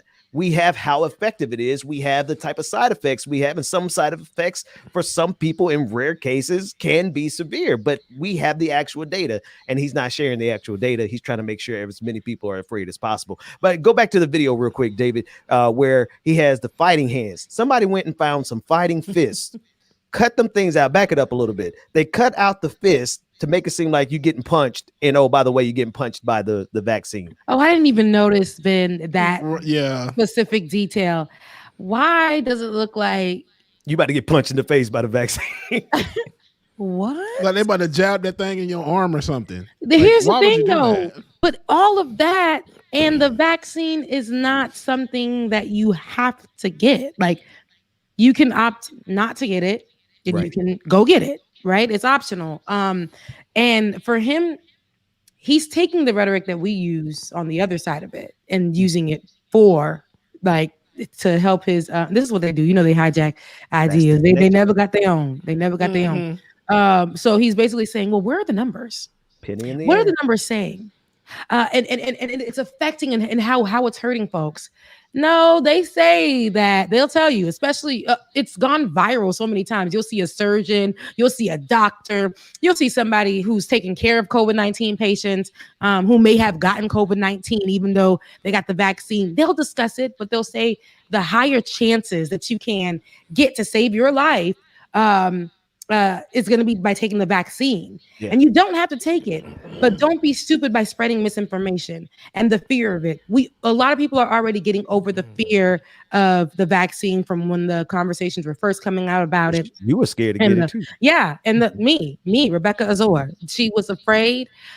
She was afraid to get the vaccine because my pre-existing conditions. There weren't a lot of things said about that at the time. So I was like, I don't want to. Let me pick my face up off the ground. No, it's okay. It's okay. But and I had to speak with my doctors. I had to speak with my doctors about that to get the okay to get it. I was really afraid to get it. Not because it's a shot in the arm. I've been through pain in my life. It's cool. I don't like pain, but it wasn't because of that. I wanted to go outside too. I was wanting to break free, but I had to get out of the misinformation that was being given to me. That was adding to my fear. Right. And then I had to make a choice if I wanted to get it or not. And because I want to travel, and I'll be traveling soon for vacation, I wanted to be mindful. And it's your choice. But people like Tucker Carlson, people like Tucker Carlson, who give misinformation and frame it like it has background and padding and where are the numbers. That's all you're asking. But if you just do a simple Google search, The numbers are there. the numbers are there. So Right. And Rebecca- they push this rhetoric that, you know, the vaccine is bad, but like, come on, y'all. This went through a whole trial situation. And then, not to mention, before going through all these trials, excuse me, this virus has been around. May have been different variations. So people are wondering how quickly they received or got this vaccine out because they were already working on this before this. This is a different variation of the H1N1. Am I correct? I think so. I can't remember. No, it's not a variation on the H1N1 as far as I know about it. But you see what I'm saying, though, right? Yeah, but they had enough trials. This is the thing about it, man. Like we talking to people who like any number of things y'all doing to destroy y'all body on an everyday basis, and y'all worried about a damn vaccine. the Islanders who got that one shot to come to America, we don't know what was in that shot, but that shot left a mark on your skin. Yeah, I've seen those marks. A permanent, and that's how you know the person permanent, is, right? They'll be like, I ain't from XYZ, girl. Bro, You lie. look, It's in your arm. It's in your arm. So y'all went and got those, which you don't know why it gave you that mark that it did. What kind of shot that was in your system, in your body, you don't know, but you took it anyway to get to the United States. So, and you worried about the vaccine. Y'all smoke hookah after each other. Same straw. Y'all in blunt. Don't switch the tip. Don't even switch the tips out. Don't even switch the tip. And y'all worried about the vaccine. Hookah. But y'all smoking blunts. You ain't no switching tips on that. Y'all just passing them. Just straight up pass. That's why I took the vaccine. Okay, man. That's why I ran to get the vaccine. So, y'all kissing men who kissing their wives and coming back to you and kissing them too. Some of y'all women who doing the same thing. Some of y'all ain't wore protection since whenever. And you worried about the daggone vaccine. Haven't worn protection and have not been to the doctor for checkups. Just be like, girl. God, don't some of y'all drive without your seatbelts on. Some of y'all ride motorbikes, no helmet. No helmet. Worried about a damn vaccine. Some of y'all walk outside barefoot on glass on this dirty ass street. I do. I'm a country. Me too, dude. I ain't gonna lie. I walk outside barefoot all the damn time. I'm so country right here. Don't let none of this fool y'all. I'm a country bumpkin. I'm country as hell. No, you guys. I was just gonna say something, and it was just gonna be really. It was gonna bring the mood down. Oh, okay. No. I'm not gonna say it though. You can say it after the show. Tell me. Now I want her to say it because I want to know what it is. I hate I when want to people do say it. that. Go ahead and say it. Go say it. Shit. Some of us get up and walk outside every day and face police officers every day. And you worried about a vaccine. And you worried about a vaccine. Police officers are more dangerous than the vaccine. That's just bringing it back to reality. So That's right. Absolutely. Rebecca. Cut that segment. Put that out. Yeah. So I hear having unprotected sex while driving a car in a pandemic with no mask on, worried about a vaccine. Listen, jumping bridges, child, to try to get to the appointment, to the DA. To the DA, honey. To the DA. Do we have that image? Oh, wait. Oh, just for those of you who need a reminder, we're referring to the image of Rebecca Azor driving that little SUV, jumping over the bridge so that she can get to her appointment. And to make y'all understand, it's not really me. They put me in there. They cut me out and put me. It's a great Photoshop though. It's awesome. It's a great Photoshop. I hate you guys. I hate you guys so much. Wow, it's only 9:30. You know what? We've been talking it up, and it's only 9:30. We gotta put our heavy guest at the end.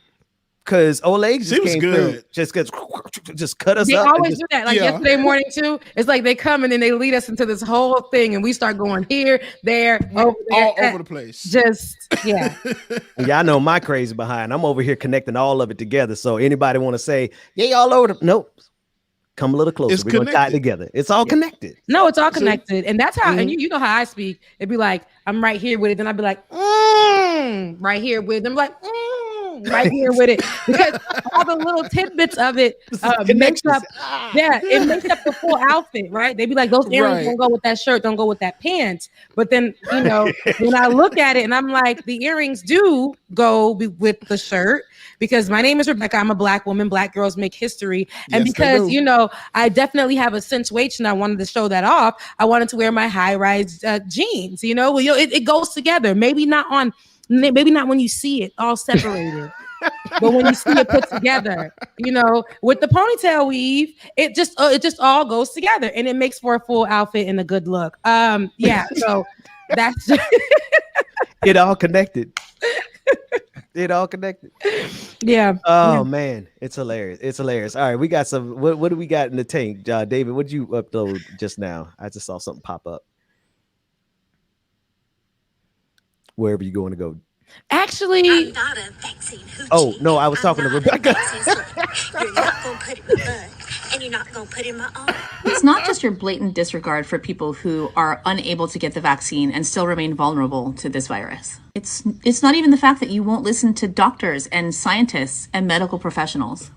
And it's not even your utter lack of humanity for the 500,000 plus Americans who've died. But how you fuck this up so bad lyrically, I will never understand. I'm not a vaccine hoochie. I'm not a vaccine slut. You're not going to put it in my arm. You're not going to put it in my butt. Like, how fucking hard was that? I'm not a vaccine hoochie. I'm not a vaccine slut. You're not gonna put it in my butt, and you're not gonna put it in my arm. Yeah. He's like, I'm not a vaccine hoochie. I'm not a vaccine slut. You're not gonna put it in my arm. You're not gonna put it in my butt. But she didn't say that though. She said, I'm not a vaccine hoochie. I'm not a vaccine slut. You're not gonna put it in my arm. You're not gonna put it. What was the other place? No, she says you're not gonna put it in my butt. You're not gonna put it in my arm. She reversed it. She reversed it. See that? That's that. You know what? James, you know what that is? That's them clapping on the 1 and 3. Ben, I was just gonna say that. That's the clapping off beat. Like, I be trying to clap off beat, bro. I cannot do it. It's in our soul. It's in our blood. And I do listen. Rebecca. Listen. There's only one real test for me, because there's no one way to be black. You can be any kind of black you want to be, but if you clap on the 1 and 3 instead of the 2 and 4, I gotta question your. I need to see your DNA record. Are you pulling black cards? Yes. I'm pulling yes, we it. are. Like, I need to see your black card, please. I need to see that. Ain't no way that you my kid and you 2 months old and you telling me you crying off note? You crying off key?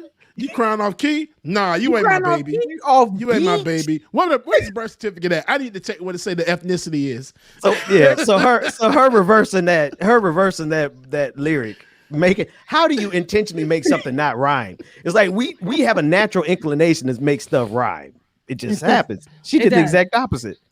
That's how I know she evil. Yeah. Man, yeah, I play too much. It's too early. This is not what I intended, but this is not what I intended at all. You guys are hilarious, and David isn't making it any better. David, go on ahead and drop it. Look, David, go ahead and drop it. As an Afghanistan veteran, I cannot get over the ignorance of people thinking they put trackers in the vaccines. When I was in Afghanistan, we could barely find each other. We had Blue Force tracker computer units in every truck. We had Dagger GPS units that we carried on a platoon level, and they never worked. Our government has a military budget larger than the next 7 countries combined, but they can't find a way to reliably figure out where troops are in combat. But yeah, Chad, they definitely have a satellite network following you around to find out how long you spent at that Arby's. Gotta find out how long Brian's been at the Tasty Squeeze. Way more important than figuring out where our combat troops are. When I was there, one of our companies nearly mortared another one of our companies because they couldn't figure out who they were. But yeah, they definitely took that technology that already isn't working, microized it, made small, so they could stick them in regular Americans. Get over your... Okay. These white folks, they So a be- few things. I That's get the that he right was- way to do it. Yeah, I get that he was dispelling the rumors and the misinformation about the COVID-19 vaccine, right? But let me tell you Chad. something, friend. I do believe that after I say Burger King, it's gonna show up on my phone. You can't tell yeah. me they ain't. But Oh, they're yeah. they're not tracking us. But it's They're not a chip. It's your saying phone. it's your phone, right? But and then he said another thing. It's sad that our troops are going out there and they're saying there's GPS and things that should be working for them. The US spends money on stuff, billions and trillions of dollars on things that don't matter. And on the tanks that they're using, right? On that, but the technology to help them be found and to help people identify who they are, to make sure that the same folks, you my squad, okay, let's go ahead and keep it moving to make sure that they can identify who each other is so they're not killing each other off, right? And I'm pretty sure that's happened multiple times, and they just brush it under the rug. Yeah. That's crazy. James, you laughing over there? You crying from laughing? Oh no, my eyes are blurry. I need some more glasses. Oh man, technology, bro. That's crazy. Let's spend it on what it should. Let's spend the money on what it should be spent on. Y'all spending money on more weapons, and not the damn thing to protect them while they're holding on to all these damn weapons. I never understood why people were so afraid of being tracked. I never, especially now that we just we carry our phones around with us everywhere. Like iPhone, Apple knows everything about because everybody. weirdos are in America and they know how to break in stuff and track you down too. That's why I say I would love to post where I be at, right? I would love to do that. I have to do it after the fact because weirdos. And ever since I became a public figure. Come on, public figure. But ever since I became seriously, ever since I've been doing this for the last few years or whatever the case may be, over 5 years. Yeah, Ben, you're much more of a public figure. Oh, definitely I'm the baby level. I'm about to go walk out outside with my bare feet in a few minutes. Go ahead, Rebecca. I'm sorry. But they literally will come in my inbox and be telling me about my backgrounds and where it looks like you're here and there, and then also getting threats about my life. Those two things are crazy. And then getting threats that I'm going to be raped.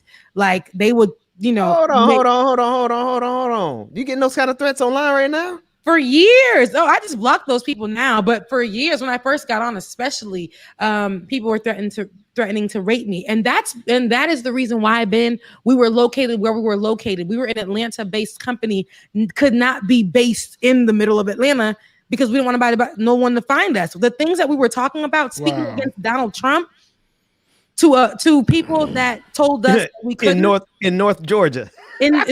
Listen, as Black people, come on now, no. So yeah, that there's a lot of weirdos around it. That's why I get afraid, because these people there are very smart weirdos out there who work in tech savvy places who have the capacity to go and figure out where the hell you are, give it to somebody else. I know that's so crazy and far-fetched, but these are things that are happening. No, that's every day.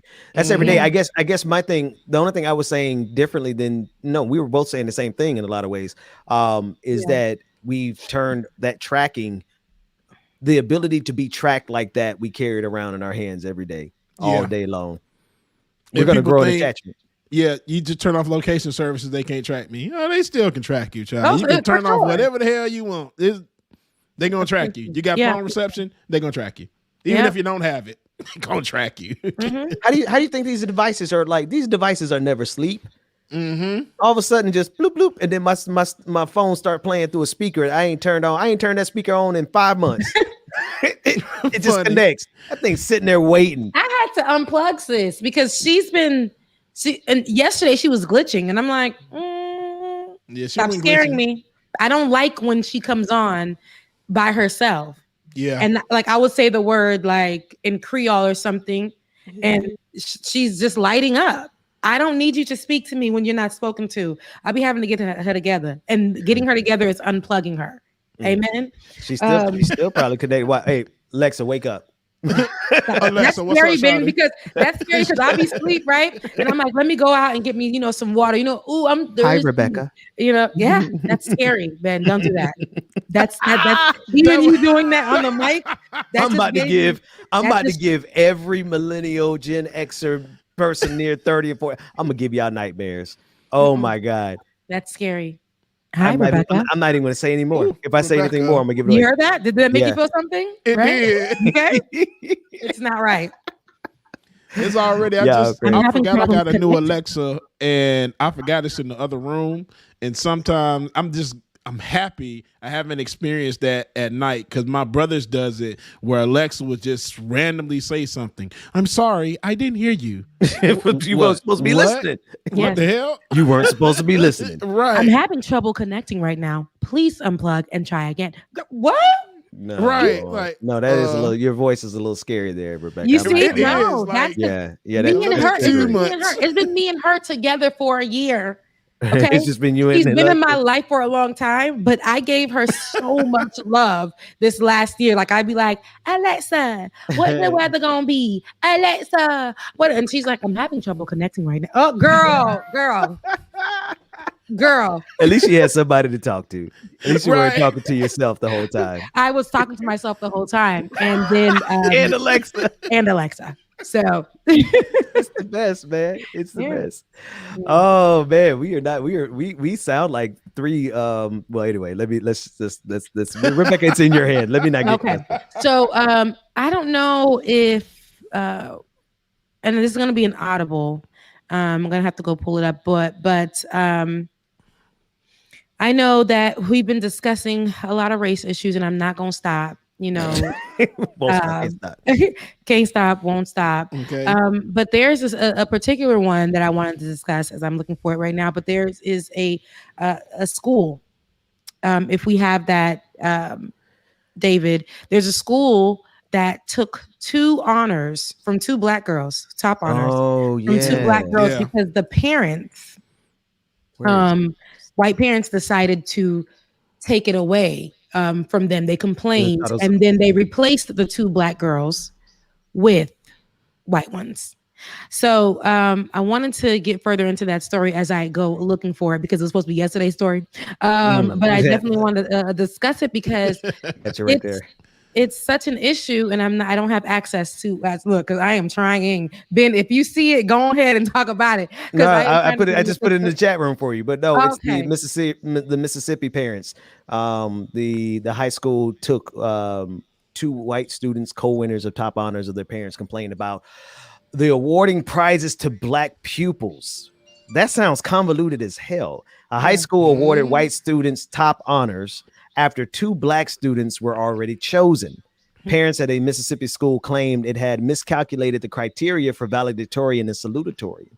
Breaking with tradition, the school ended up naming 2 white students as co-valedictorians and co-salutatorians. Yep, and this is West Point High School, and the students were Ikeria Wow. Washington and Layla Temple. Beautiful names, Ikeria Washington, nice I and like black. Ikeria. Layla Temple, and they're both Black. So them being in those top honors, been the valedictorian and the salutatorian. Yeah. Salutatorian. Salutatorian. Never heard of that. But them being that of their class in Well- their senior year, right? Yeah. That is a big deal.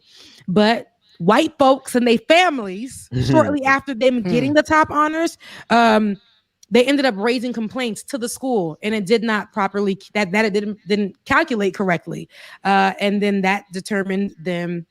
I don't know what they based it off of, what they went off of, but they said after reviewing the student handbook, West Point School District's Superintendent Burnell McDonald, it's giving us Caucasian, announced that there has been a mistake and breaking with longstanding tradition, named 2 other students who are both white. Please. Oh no, look, I stand corrected. McDonald, Black. They be your own people that ain't fighting for you, scared to lose their positions and jobs. McDonald, who's the principal or the superintendent, told Mississippi Today that the counselor who had calculated the grades was new to the school and had given incorrect information about how to determine the designations. I'm still not getting where I'm trying to see because I'm reading this. It's I'm all reading over the the story. place. it's not giving what it needs to give. Washington and Temple had won based on the highest quality point average, which is the QPA, but not the GPA. What the hell is a Q? What? Washington's family told the New York Times that the announcement caused their daughter to be upset and they're considering suing. They said that she's been crying, where they're talking about Ikeria has been crying on her graduation night. Well, they took this away from her on the like they didn't have this. That something like this you're gonna have to work through for at least a few weeks before graduation, or it's all hell gonna break loose. You mean it sounds like they just did this at the last second? They had QPA and they had GPA. Here's the other part of it though, and I wish that it was on camera. All 4 of them did their speech on graduation night. Both white students, both black students, in the good year of our Lord Jesus Christ, 2021. It's Mississippi. It's giving QPAs for blacks. But they're not GPAs giving for whites. There's no real reason I didn't get numbers. Yeah, they're not giving them any information for us to do this ourselves. No, Ben, the information is that white folks went and complained to the school that 2 black kids got it. Yep, and the school gave the announcement that they had a new person in office who didn't work off of what a high honors was. That's the fall guy. QPA is considered not a criteria for us to say that's high honors, but a GPA is though. QPA sounds like something that's a bigger deal than GPA to me. But QPA sound like something they just made up. They made up their behinds, right? Yeah. And then what is like, and then but here's the thing, like they need to let us know what their rules are. And if they abided by their rules, then so be it. Whatever. If they didn't abide by their rules, y'all need to answer some questions. It sounds like they didn't abide by their rules. Because why would these girls have an expectation of getting some award unless it was within the criteria that they had their expectations set in the first place? Like they didn't these black girls ain't walk around here talking about, oh, I'm going to be this valedictorian just cause ha ha ha ha. Nah, y'all set some standards and they expected to win according to your standards. So somebody lying. And yeah, like it's the superintendent. Like, come on now. I see. I love my black people. You know I do. I've been giving us praise all week, and it's only Tuesday, and I'll continue to do so. But you're right. But then you see, here go me, because I'm always on the black folk side. I be rooting for everybody black, right? Y'all know me. And thought the superintendent had to be white. Had to be white. But then we go back to the conversation of it be your own folks and them having to walk in white supremacist standards and do what the white supremacist act asked them to do. And y'all can't tell me that these folks ain't white supremacists, because just look how they won. Look how they won by just coming in and complaining for their kids. And at a minimum, they're Karens. At a minimum, they're Karen. Oh, they're giving me Bob or brunette with the long hair. They got a baby Bob. Like they're giving me the blonde Bob to the side, or they're giving me like the brunette with the long hair, because they can be Karens too. The brunette with the long hair that's like, my daughter. My daughter has had Karen, come over here. My daughter, and because my name has because I'm the brunette, my name has like Karenista. Luciani. No, it's like it's an Italian one. So my daughter has been here at this school doing what she needed to do. She does all the sports. And you can't do 3 sports if you don't have good grades. Karen, come over here. And yes, and can we? Is there anyone else that we can speak to? Is there like Where's the a manager? Man, speak to the manager. Like, I don't like this. I don't like that you're the superintendent. Is there a manager, a higher up that I can speak to? No, I have the right to speak to a higher up. No, ma'am. I'm the superintendent. I'm the head NIC. Oh no, I need someone else. I'm not speaking with you. I'm not speaking like with Daniel Cameron? If you're like Daniel Cameron, then we can maybe work with you. Possibly. What can you do? I am not speaking with her. Hold on, Karen. I'm speaking now. I'm not. I need someone else. Is there anyone else that could be? My daughter. Is white. So she deserves. She deserves.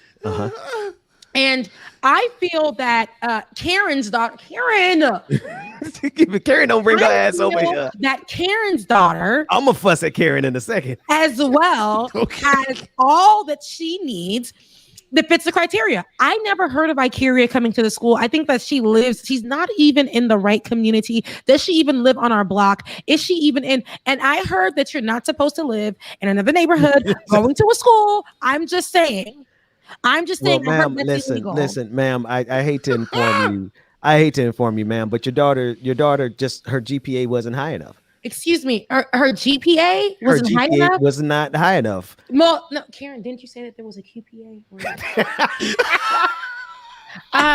Well, no, her GPA actually was high enough. They said that Icaria, the girls that did get the high honors, they have QPAs and not GPAs. Well, and this is what we don't know. So we can't even finish the skit because they put this half story out here. We don't know, like, how do you register a QPA? What is a QPA? How long have y'all been using? Don't give me this half story out here. No, man, it's a half story, and we have nothing to go off of. We can't even finish the skit. We literally read the whole entire story to you guys, and I know that you guys watching, did you get anything from it? Except black and white. They created something so that the white person can get the honors. They created something to give to the black kids that originally had it. Imagine being so proud as two black girls making history at that school, right? And that being taken away from you, and you still accepting what they gave you and still speaking before the graduation class. Because let me tell you something, Ben, before you say something, hold that breath, baby. Hold that breath. I was watching High on the Hog again yesterday, which you guys have to watch. I watched yesterday too, by the way. Absolutely. Thank you. Good. Ben, you got to get on it. And in the last episode, one of the chefs say on that episode and says, it's exhausting sometimes being a black chef and being expected as a black chef to be doing like all these luxurious things and to know so much, and especially for, just as a black chef, they expect so much of you, but they think so little of you because there's not many black chefs. And he was basically saying, I'm tired of being going through so much. And what did we say? I'm tired of having to go through but not die from it, or whatever. We've been saying it's whatever makes you stronger. Kills you. What doesn't kill you make you stronger. Yeah. And he was saying it's exhausting, but at the same time, it doesn't stop me from doing what needs to be done, from doing the work, because now I can put the narrative in my hand, and I have education about being a chef. I have the education, even though they're taking that from me and don't want me to be like, don't want me to be high on the hog. They only want me to be giving y'all soul food and all that. And as a chef, they want to keep me here. They want to keep them girls right here, the QPA. Never heard of a QPA, but they want to keep them here. They don't want them to be labeled as high honors, but they're good enough, right? But the girls still went out there and did their speech, even though it was taken from them. Because that's what we do. We keep on working through and keep on busting through and keep on moving through, even at the expectations of what these white folks think that we should be. And that, to me, shout out to them baby girls. I hope that they become, I know they're going to become everything they're supposed to become. They're going to be good. Oh, they're going to be dope. Okay. Like, I hope every single school that they're going to come through and old ladies, people. Oh, amen. Amen. And look, because those black girls are going to make history. Look, because they're going to make history. I believe that. Are you selling these shirts? No, I'm not, but I need to. You should. I need to. But these white women are going to sit back and remember the day that they allowed their children to walk in white supremacy. So I just don't. Shame on the reporters on this story, because they should have thrown in. But the overarching story of what you're talking about, Rebecca, is true. Those little sisters, they're gonna come out and they gonna hit these. They gonna be a threat to the system. They're gonna be a threat to the system because the system messed with them, and the system messed with all of us. Yeah. All of us for being black. Well, I didn't ask to be black, and I definitely am grateful that I am. Just look at us. Look at us. Just look. Look at me. Thank Look God at I'm me. black. You think I would be able to come with a ponytail on today and then 30 inches on tomorrow and then like a bun with my natural hair and then like you think I'll be able to give y'all these curls naturally like this and then come with a string? Edges. Do you think that I could do that? Do you think that I would be able to have a long face like this? Beautiful cheeks like this, dimples like that show with light and no light. Do you think? do you think? No. Thank God for making me black. I'm very proud to be black. And then to be Haitian and speak another language, right? And then to have all these different cultures in us. Just like, thank you God for making us black. I don't know. I'm happy to be black, and I'm gonna be happy every day to be black because they made us feel that we were so inferior. And the education system they're still to this day making our kids feel like they don't deserve, that they are inferior, right? They're saying that black people who come here and do the jobs that none of the Americans would do, the ones that built the lay of the land, right? This country was built on the backs of black folks, and brown folks were the ones that been keeping it up like nobody's business, right? And was actually owned by Native Americans. Ain't nothing Caucasian about America. But they don't give none of the original America. And they don't give none. They took away the rights from each and every one of the groups that I just talked about. James, they're the Borg. They just been out here assimilating gentrifying everything. Just everything. Resistance is futile. You know, right? There will be a Starbucks here. Okay. You will have a Whole Foods, and a Target. Y'all better not forget the Target. We agree on Target. It's a Target right here. You got to go up the street a little bit around the corner to get that Kroger, to get that one little sketchy Kroger, and then a little bit from it's sketchy. Are the Borg. But then you know how the Walmarts be hood. The Walmart by my place is so together. All of the carts don't have that. The raggedy cart. They are like I'd be ready to fight those things. Ready to throw the cart out the store. Am I in public? This cart is giving what needs to be given. I'm cruising. You know. Oh, that means that at your Walmart, then they don't have like if you push the cart so far past the parking lot, the thing lock up. Oh, you're on the south side. Definitely not over here. Can't be homeless in that neighborhood, boy. Okay. You can't. They make sure you're not gonna be able to use their buggies. I have a pathway from my place to the Target. Lord, you done broke through the. I know, no, they won't know because there's another Target somewhere else. But I have a pathway to my place to the Target that it allows you to bring your carts to the Target. Shut up. She done hacked the system. So what the hell? How did you hack it? Because I done got stopped many a nights on them carts. We're partnered with them. We're partnered with the Target. They allow you to bring it. That's how I know I'm living in a predominantly white area because when I was living in the when I was living in the Marietta, you could not take that cart nowhere. That Target was so hood. That Target, you can't even go to your car. Everything was locked up. Speaking of hood, yesterday at Lenox or 2 days ago at Lenox, a security guard was shot, right? A security guard was shot. Then a lot of things began to come out about Buckhead, which Lenox is in Buckhead. My former partner actually lives right across the street from Lenox, so I see the ghetto all the time. But this is in Buckhead. Buckhead crime rates has gone up, I think about 58%. Wow. What is that? Or something of that number. I don't know what that was just now, but 58%. And a lot of people are saying over the weekend, there's been footage of Buckhead. Okay, perfect, David. Over the weekend, there was footage of what's been happening right over the weekend in Buckhead. I think it was 285 or was it 85 was shut down because a brawl had happened and a woman had got shot in the middle of 85. The street. This is what's happening in Buckhead, and they charging $1,600 for rent. $1,600 for rent. Hello, let's talk. Let's start looking at Buckhead for what it is now, the ghetto. Okay, you're talking about South Side. Buckhead is the ghetto, but go ahead and let's see let's see it in its visual aspect. David.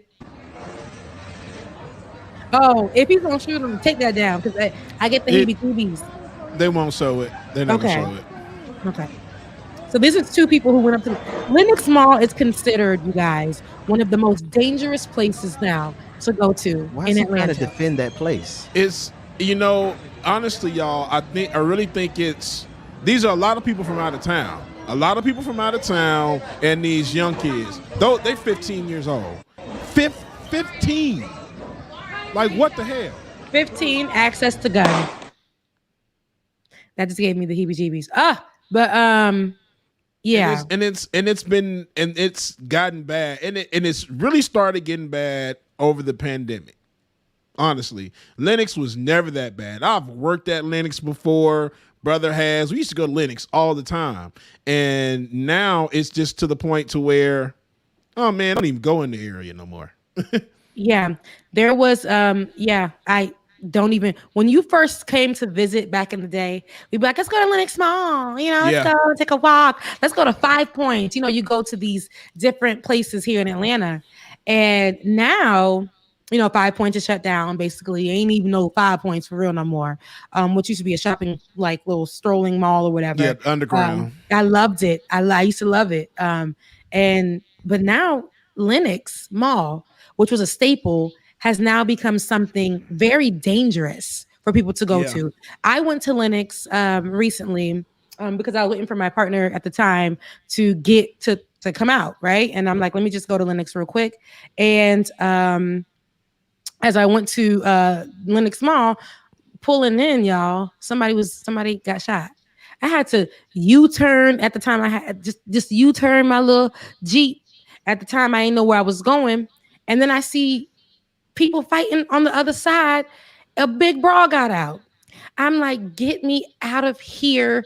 Get me out of here now. So me leaving, I pull up to his really, and he has a really nice, he has a condo and a very expensive one. I pull up there and they're stealing tires. They're getting access to the inside of the garages of these places and stealing tires. And if somebody even tries to fight them, or we saw what was going on during the most recent event that happened here in Atlanta. Was it the basketball joint or whatever? Was it All-Star weekend? Yeah, All-Star. So we saw what happened recently. They were doing that, but they're partnering with people who work at these places to break into people's cars. Oh, and I'll tell y'all, it's much, much worse than this. Buckhead is bad. It's from downtown going up that way toward Buckhead now.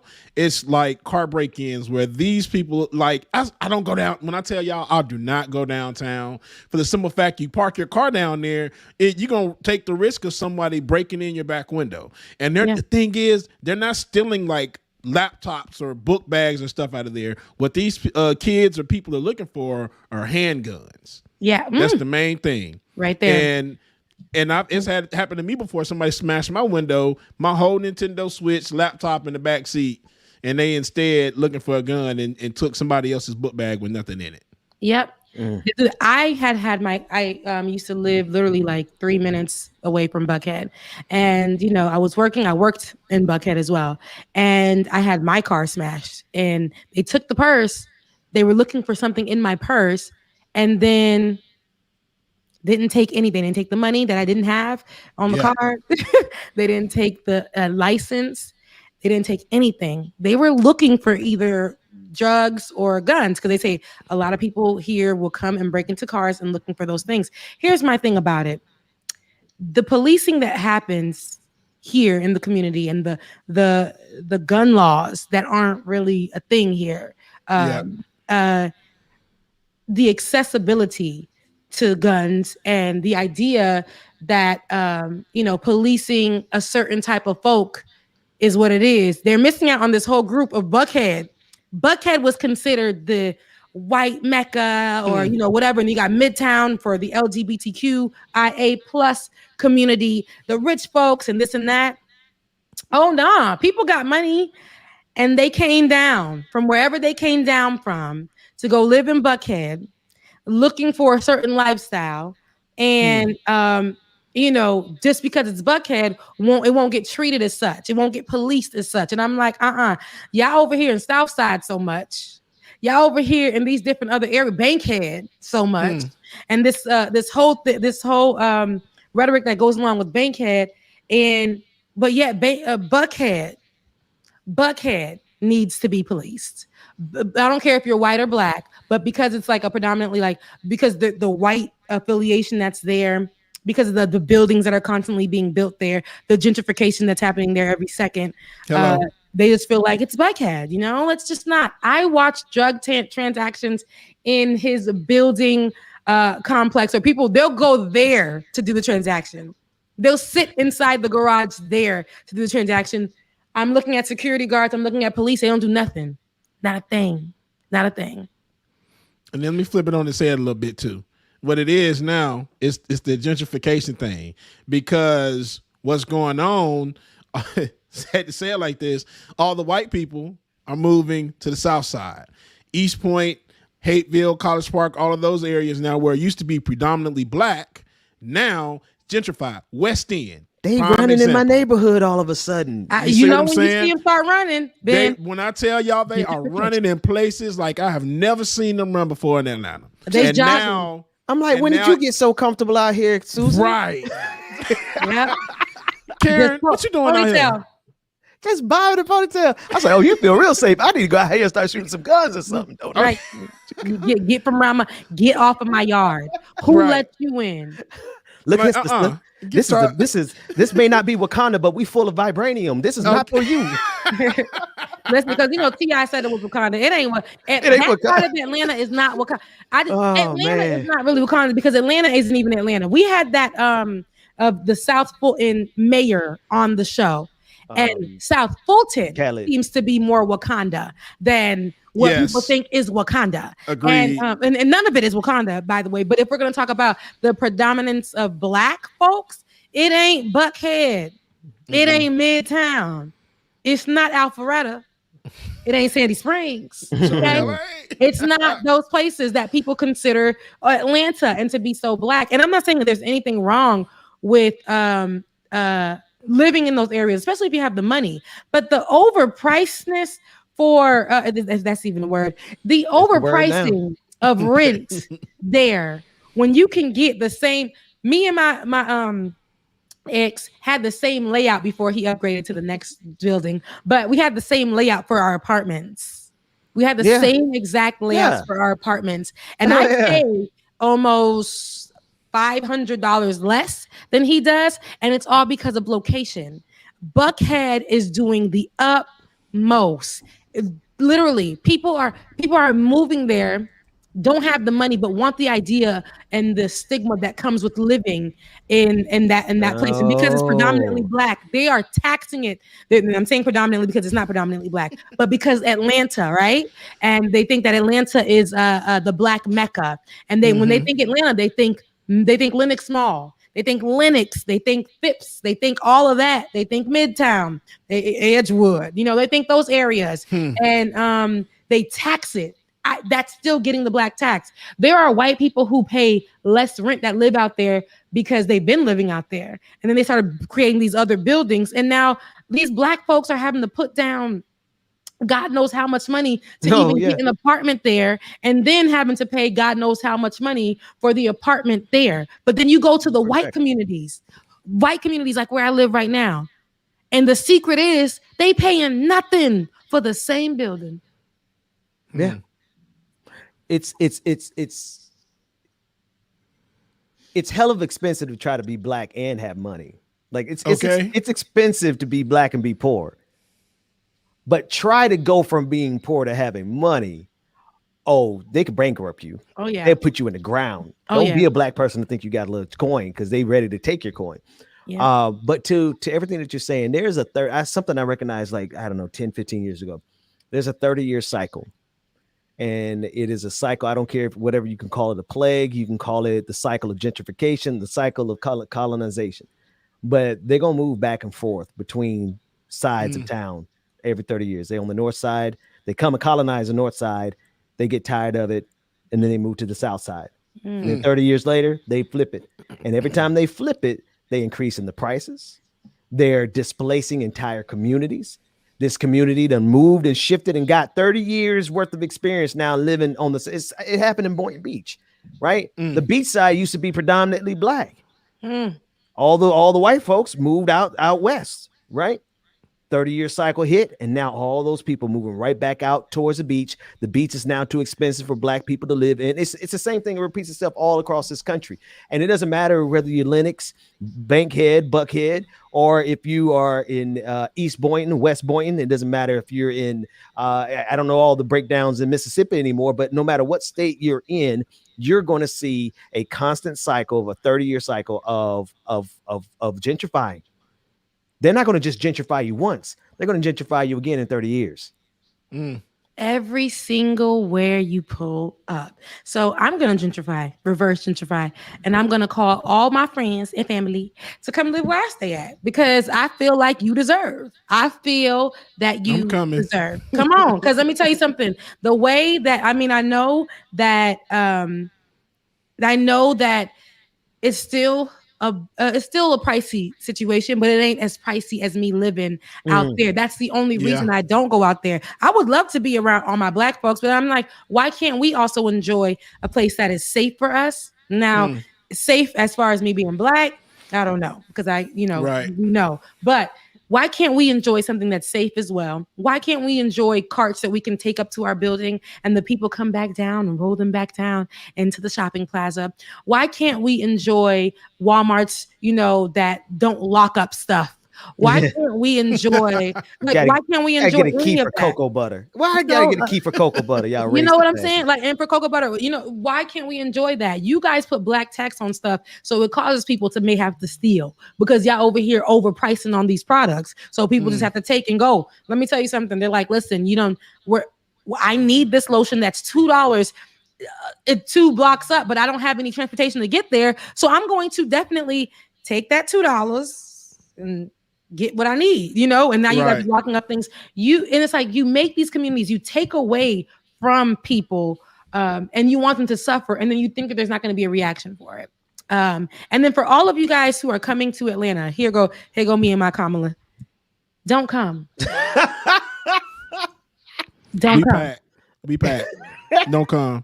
We need some of y'all to go home. Actually, it's full. Truly, some of y'all that's bringing the crime with you from your cities. Wait a minute. Can I stay? Can I stay? Because I'm a transplant. Can I stay? Look. We good. I think all this us is Kamala right here. This is what Kamala be telling the immigrants: don't bring your crime here. After we done mess up your whole state, wherever you may be from, because they'll go to Miami. Mess that, go there and just do all the BS, go back to their nice homes after that and live nice. And oh no, Miami say, hey, we pulling up. Don't do that to Atlanta. We don't do that in Atlanta. Yeah. What's up? At least not on my side of the town, because right. Don't come. Honestly, when I moved here, I honestly felt like I was moving to Wakanda. Because it was nothing but black folks. It was beautiful. Black at my grocery store, black in my neighborhood, black in the barbershop, black in the churches, black everywhere. Just everywhere you went was black. Yeah. And then here comes Karen running, just jogging, and it's been growing ever since. 30 years from now, this neighborhood is going to have a Whole Foods. It's definitely, they're going to say we're making it great, and they're going to tell you, Ben, we no longer you can afford to live here no more. You can't afford to live here. That's what they do every month. The rent will go up. Yep. Right. The rent has already gone up where I live now, but it's still affordable for me, because if I go towards where I live, where it was predominantly black, and I'm just like, do these black folks not know that they can afford a living out on this side? Like, because where I was living before, they're giving them old rickety buildings and homes and with roaches and all that stuff for $300 more than what I pay here, right? Wait, they charged more? Yep, where I live in the Marietta, Ben, they charge more. Wow. They charge more. And I guess it's like living in New York. Area. It's like living in New York versus living in the South. Yeah. And that's what's crazy to me. And I'm like, but there's this quiet little corner that's, up north where everybody be like, oh, it's don't go move there, whatever. And then I come here and it's an up and coming area. And I'm like, wait, hold on. Why don't nobody else know about this? Is this? And I thought, I'm like, is this some kind of secret? Is this real? I had to ask the lady, is this real? Because this is a luxury apartment. This is real because you're telling me that I can afford this. Is this real? Like I had to keep asking her, and she's looking at me like strange, because she ain't from here. She's like, I've only been here 3 months, and look, is this real, sis? Is this real? Because this same building company in Buckhead is almost $2,000. Is this real? So I constantly kept having to ask her, and I'm like, why don't anyone know about this? And I tell you guys all the time, people here, and yeah, I'm gonna hand it over to James, but people here, I'm okay. I'm not pressed. It's okay. Go ahead. Okay. No, it's David. David. I feel like David's yelling at me. But people here in this city that I live in the city a little bit before it, they literally act like nothing else is going on around them. They got that vaccine. Okay. As soon as they got the vaccine, they started dropping these masks. Okay. As soon as they started dropping these, like they don't. When the whole George Floyd thing was going on, I mean, I told you guys I saw signs on the streets that were talking about Trump for president and that. But there was nothing here that fazed these people.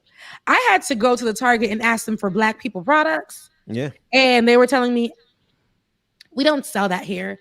And I had to get her together. Do you not sell it here at Target or at this location? Does Target not sell it? Or did you guys choose not to carry this product? And she said, she was like, I mean, I don't. Okay, sis, I got one for you.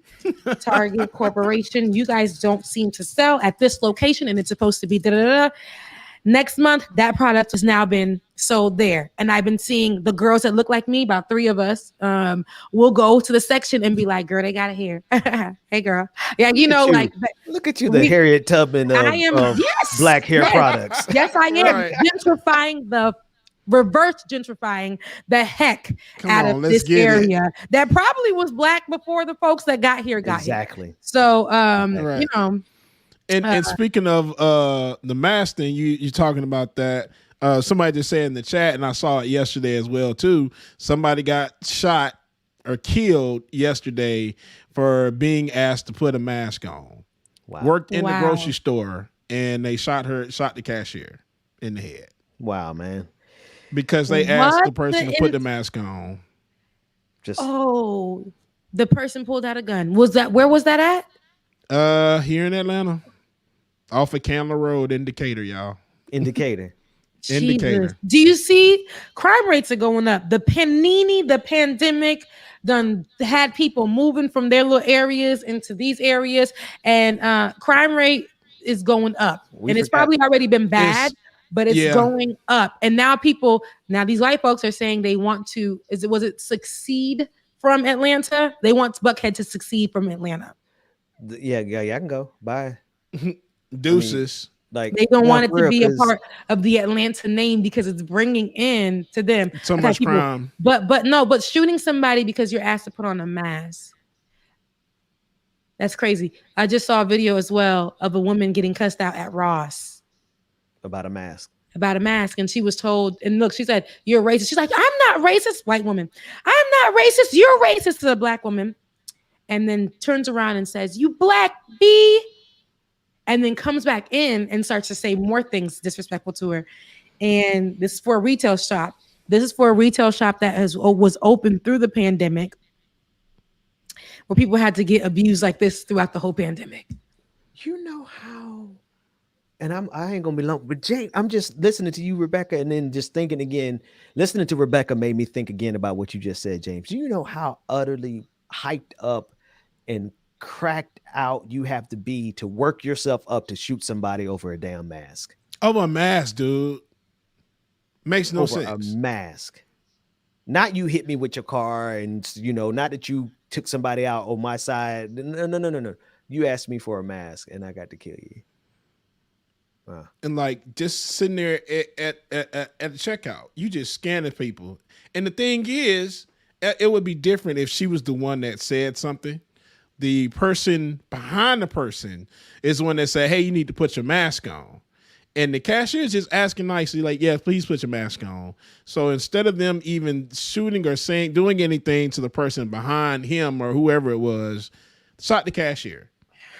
Jesus. In the middle of a damn store, y'all. And this is not like it's at nighttime before they closing. This is in the middle of the damn day. So now there's just absolutely no regard for human life at all. Trauma on top of trauma on top of trauma. They don't care. Atlanta has to do better. I mean, I don't mean to cut you off, but it's all this is the same thing you saw over in all these other states. They go on these the same mass shooting kind of thinking, and they want us to feel bad about the shooting in Lenox yesterday. It is bad. But I'm sorry, it's the opposite side of the coin of y'all mass shooters and your people who so obsessed with guns and they just got to go out and they got to, man. Okay, Ben, take it there. That's the perfect point right there. Because what I was saying was Atlanta got to do better with all that's going on. How we doing with the pandemic? How we out here? Like, because we live here. I want to hold our people accountable. But Ben, that you flipped it on the side.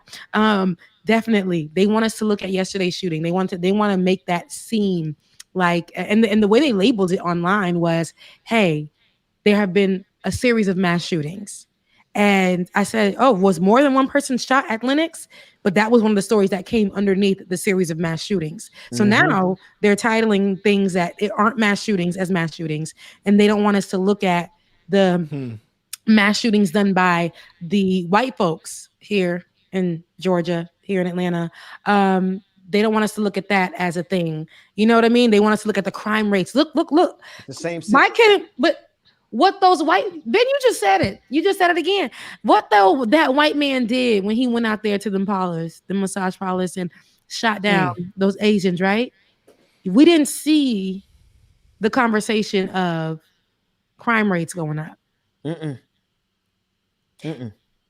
And now we're looking at it where the boy shot the security guard yesterday, which is still wrong.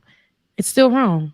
The conversation comes up of crime rates in Atlanta. Worry about all this violence, all these black people getting out of control. Yes, and how Buckhead now wants to succeed. I mean, I was with it too. I'm like, look, y'all need to stop coming because since y'all been coming, it has. No, they still can stay. They still don't have to come. Yeah, crime has been. We already got crime here. Now y'all doubling, tripling the crime. Just stay where y'all at. Y'all making it worse. Damn, stay where you at. Stay where y'all is. Don't come. If you're not coming here to better yourself or a better life for yourself, man, stay the hell where you at. And we don't need you ain't got the money to get back from Atlanta to Miami. Please don't that come. part. Girl, Please stay don't home. Stay your ass where you at. Because I ain't sharing your GoFundMe link. Now, Okay. Girl, yes, and girl and guys, if you didn't bring more, sir. I was just talking about this with somebody yesterday evening, and we were talking about how it is in Atlanta, and he was like, Rebecca, you're supposed to save James 5 minutes at the I know, sorry. Keep going. Y'all know it. Trust me. Y'all know I will say something. It's okay. Yeah. So listen. I'm trying not to get in trouble over here now. Okay, all right. So long as I'm in the clear. Go ahead. How dudes be having on the Balenciaga draws, sleeping in the same Balenciaga draws 3 days in a row at Lenox. Just to show the Balenciaga sign, because they couldn't afford no other draws. They only could afford that one Balenciaga pair, and they had to come to Atlanta and live up to the lifestyle that's being projected. Oh, you serious? You're not joking online. I'm dead serious. Where my ex used to live, he lived, like I said, in these brand new condos, very expensive. Right downstairs, we could look out the window and see a mattress on the floor. No furniture. And then we thought, oh, maybe he's just moving in like you. Months passed by. No furniture. A blow-up mattress on the floor. Now listen, I've lived on a blow-up mattress before, so but not in a building that you can't afford. This is what I'm talking about. Nah. I was living above your means. Well, people come here and try to project this particular lifestyle, about Atlanta, and then you come here and you, like I said, you can't go to Lenox Mall with that one pair of Balenciaga drawers that you're trying to show while your pants are sagging. You want that Balenciaga to show, but you ain't got no other drawers for the week that you're here. None. You're sharing a whole Airbnb with about 5 other dudes because you can't afford it. I'm but gonna you share want to live the Airbnb Atlanta with 5 lifestyle. different dudes. I might still do that just because we hang it out. But if you ain't got enough There's draws, nothing wrong. A two-bedroom Airbnb with 5 other dudes, no furniture. I'm saying we got to do better as a people. That cannot cut it. stay your ass at home. Save your money. Stay your behind at home and save your money. I don't care what people are telling you about Atlanta. Y'all, everybody does not live in Atlanta. Everybody lives on the outskirts. We might travel to go party. We might travel to go do whatever. But Atlanta is too expensive for us who live in Atlanta. White folks can have that. Oh yeah. I'm staying out here on the outskirts. Y'all stay up there. Matter of fact, leave us down here. Y'all, we got enough of y'all. Don't get it twisted. Don't come here trying to overspend and whatever. We don't live there either. Okay. Child, y'all ain't got to try to prove nothing to us. It's nothing. You come down here with your Hanes draws and we okay. As long as they clean. And your Walmart socks, as long as they clean, you cool. We ain't got to prove shit to us. Don't go renting a luxurious car that you may that you're scared that may get scratched out here because it may get hit. People can't drive. Stolen. They gonna take the tires, Rebecca. They gonna take the tires off. 400 has been doing construction for 400 years. For 400 years. It definitely has. That's why I don't drive nothing nice. Don't come here with nothing nice. Don't come here expecting. Come here and just enjoy yourself. And it's okay to get an Airbnb outside of Buckhead. Blend in. It's okay. And it's okay to get a car and drive over 30 minutes. That's normal here. That's okay to go enjoy yourself. Okay. And it's okay to go eat somewhere else outside of Buckhead. You'll save money. You won't have to get a boot on your car and you won't have to pay for parking. Hello. Right. It's okay. It's okay. Do your research before you come. And please do. I know it looks nice on not if you're immigrant. Home. Yeah. If your immigrants come, because we messed up your country. But if you in Florida, don't come to Atlanta. Yeah. Please. No, but Florida is actually considered like the South Georgia. The Caribbean. Not the Caribbean. North Florida is South Georgia. Is South Georgia. And South Florida is the Caribbean. So whoever's in South Florida, I still don't want y'all to come. At all. Y'all be running out of gas, running out of food. In Maseratis, I used to see Maseratis being parked on the side of the street. I used to see Lambos parked on the side of the street because they ran out of gas or they could not maintain it because they wanted to maintain the look. Don't worry, guys. It's okay. You don't have to. We're already black, and that's beautiful enough. So if in the content say they trying to be hood rich. Hood rich. Hood rich ain't got no clean drawers, sleeping on a blow up mattress. Who is that? That was condo that you can't afford. Lil Wayne and well, who was that? Hood rich. I'm hood rich. Ben, that's Still Fly. Yeah, that's I'm Still Fly. That's the Louisiana. What's his name? Baby. No. Manny Fresh. Manny Fresh, right? Well, in the name of the song's not Hood Rich, but the verse is about being Gator boots in the pimped out Lucci suit. There you go.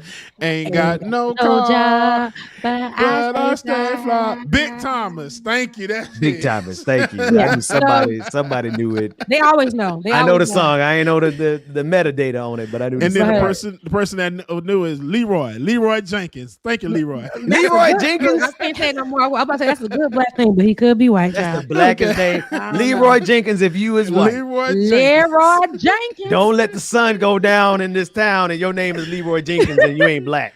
Got everything in my mama name. He said, "Oh, that's what." Well, you better be, y'all, man. You better be cognac and what's that? Is that black. Corporate calling me? What's that over there? Well, Rebecca, is that and corporate? It's me. It's me. I don't want to go to corporate. I want to continue to have this. I want to continue to have this conversation with you guys. It's so great. You guys give me what I need. You guys give me what I need. Hey, merchandise coming soon from Like It or Not. Yay. Look, Ben, we haven't talked about it for real, but I'm like, Rebecca just be saying stuff. First things first, we got mugs coming up for y'all to be sipping while y'all watch our show because we want you to be in the vibe. We want you to be in the moment when you're watching our show. And also, we want y'all to get t-shirts. I want you to get whatever Bubba says as hell. Because, at the end of what Bubba's going to say, is going to say as hell at the end. I'm mad as hell. I'm mad as hell. That's like, James. That's James. He was like, exactly as hell. As hell. Definitely added at the end of everything. Rebecca, you got your thing too. Like when Rebecca hadn't been paying attention, she'd be like, "That's crazy," and then James would be like, "It's hell." That's crazy. That's because I tuned right on out. I had to answer this text message. I caught 2 things you said. That's crazy because Ben, what you said was. And then you work your way backwards until you remember what we were talking about. Then I'm back on the boat. Let's call it. I'm over this chat room. Is he? Oh, I guess mine is. I digress. Somebody said mine. Oh, is Ben I is digress. definitely. I digress. Oh, goddamn, definitely. Juxtaposition. That's been juxtapose. That's where I got it from. Juxtapose. Benjamin Dixon. Dixon. I'm trying to see if Leroy Jenkins is black. Hang on. That's what I want. That's why I'm kind of stalled. I want to know my damn self. Did you find him? Leroy, are you black? Oh, he's Puerto Rican. Oh, he's my light-skinned cousin. I mean, that's even. He's Puerto Rican. Puerto Ricans are black. Have you ever been? Oh yeah, I know. I'm just joking. Like those Puerto Ricans, and you know, you got the white ones that just come here and J-Lo and pass. But no, I went to the Virgin Islands on a vacation. And remember that note at the thing?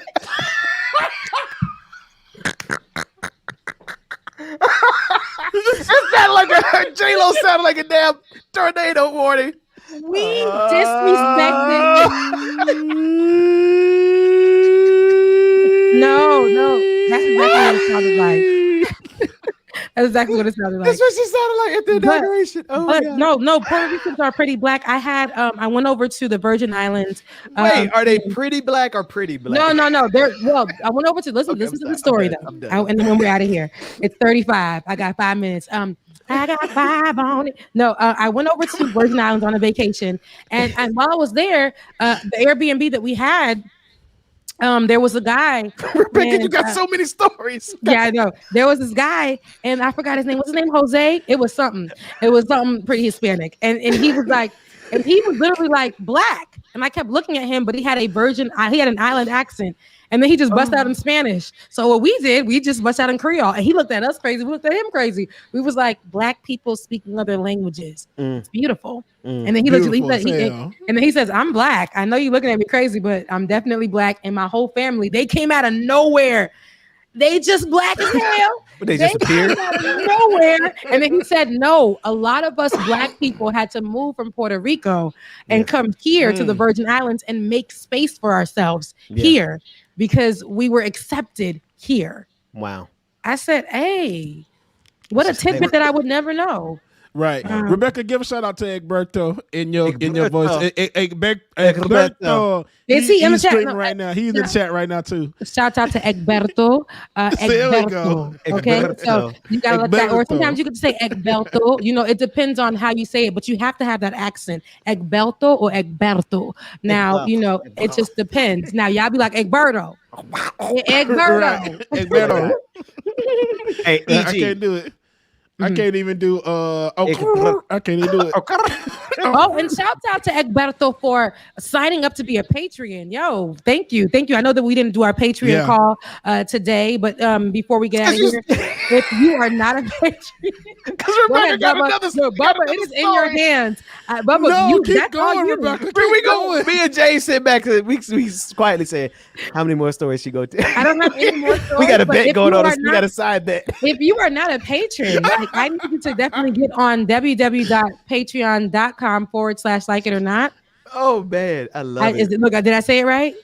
/like it or not. Yeah. /like it or not. And you guys, thank you for getting us to 1K. Thank you for getting us to 1,000 subscribers. But guys, you know, let's do more. You guys did it. No. I'm happy you guys got us here, but it'd be so many of you guys watching. And if you guys let me do the Umar Johnson. Yeah. Let me do the Umar Johnson. Where your checks at? No, I'm joking. I'm joking. Listen, right now, if you're watching right now, give. We need. If you watch, you can't speak about liberation unless you're liberating these checks. Exactly. In the super chats. Listen. Anywho, but thank you for the patrons, and I know that we weren't supposed to give a free show today. We got caught. We got carried away. But at the end of the day, we're doing this so eventually that we can be in a place where we can have these streaming and have our exclusive shows for the patrons. We're getting it together. But if you're not a patron already, please become one. All right. The camera gave up. She knocked until the camera went out. We were out of control today on today's episode, but please enjoy the Friday's episode on a Tuesday. This is Friday's episode on a Tuesday. I love you guys so much. Play some closing music. I love you guys so much. Please go. It always happens, and it's right on time. Rebecca, the pastor that don't know how to say the benediction. May the Lord watch between me and thee. I'll see y'all tomorrow. Bye, guys. Love you. Love y'all. Mean it. Appreciate it. All right, shout out to everybody that tuned in this morning. Man, we greatly appreciate y'all. Oh my gosh, I will get the new patron list read off tomorrow, man. And the super chats, thank you everybody for your super chats today. And Jam Tune, Ginger Snip Snap, thank you for your Twitch comments, man. I'm gonna definitely get these read tomorrow. Woo. Y'all kept it going. And now it is time for work, unfortunately. So I'm gonna give y'all a few tunes before I get out of here, y'all. Y'all make sure y'all enjoy y'all morning, y'all enjoy y'all day. Like it or not. You down. I got it. I know you need it. Love is it when you're around.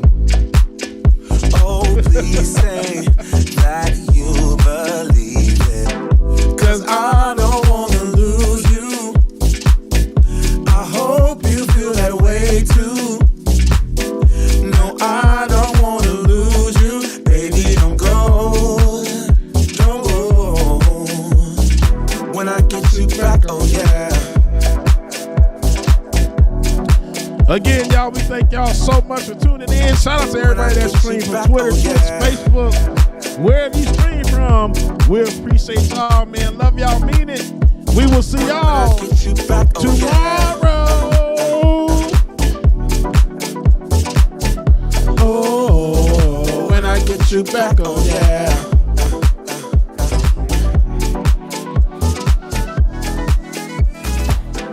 Cause I don't wanna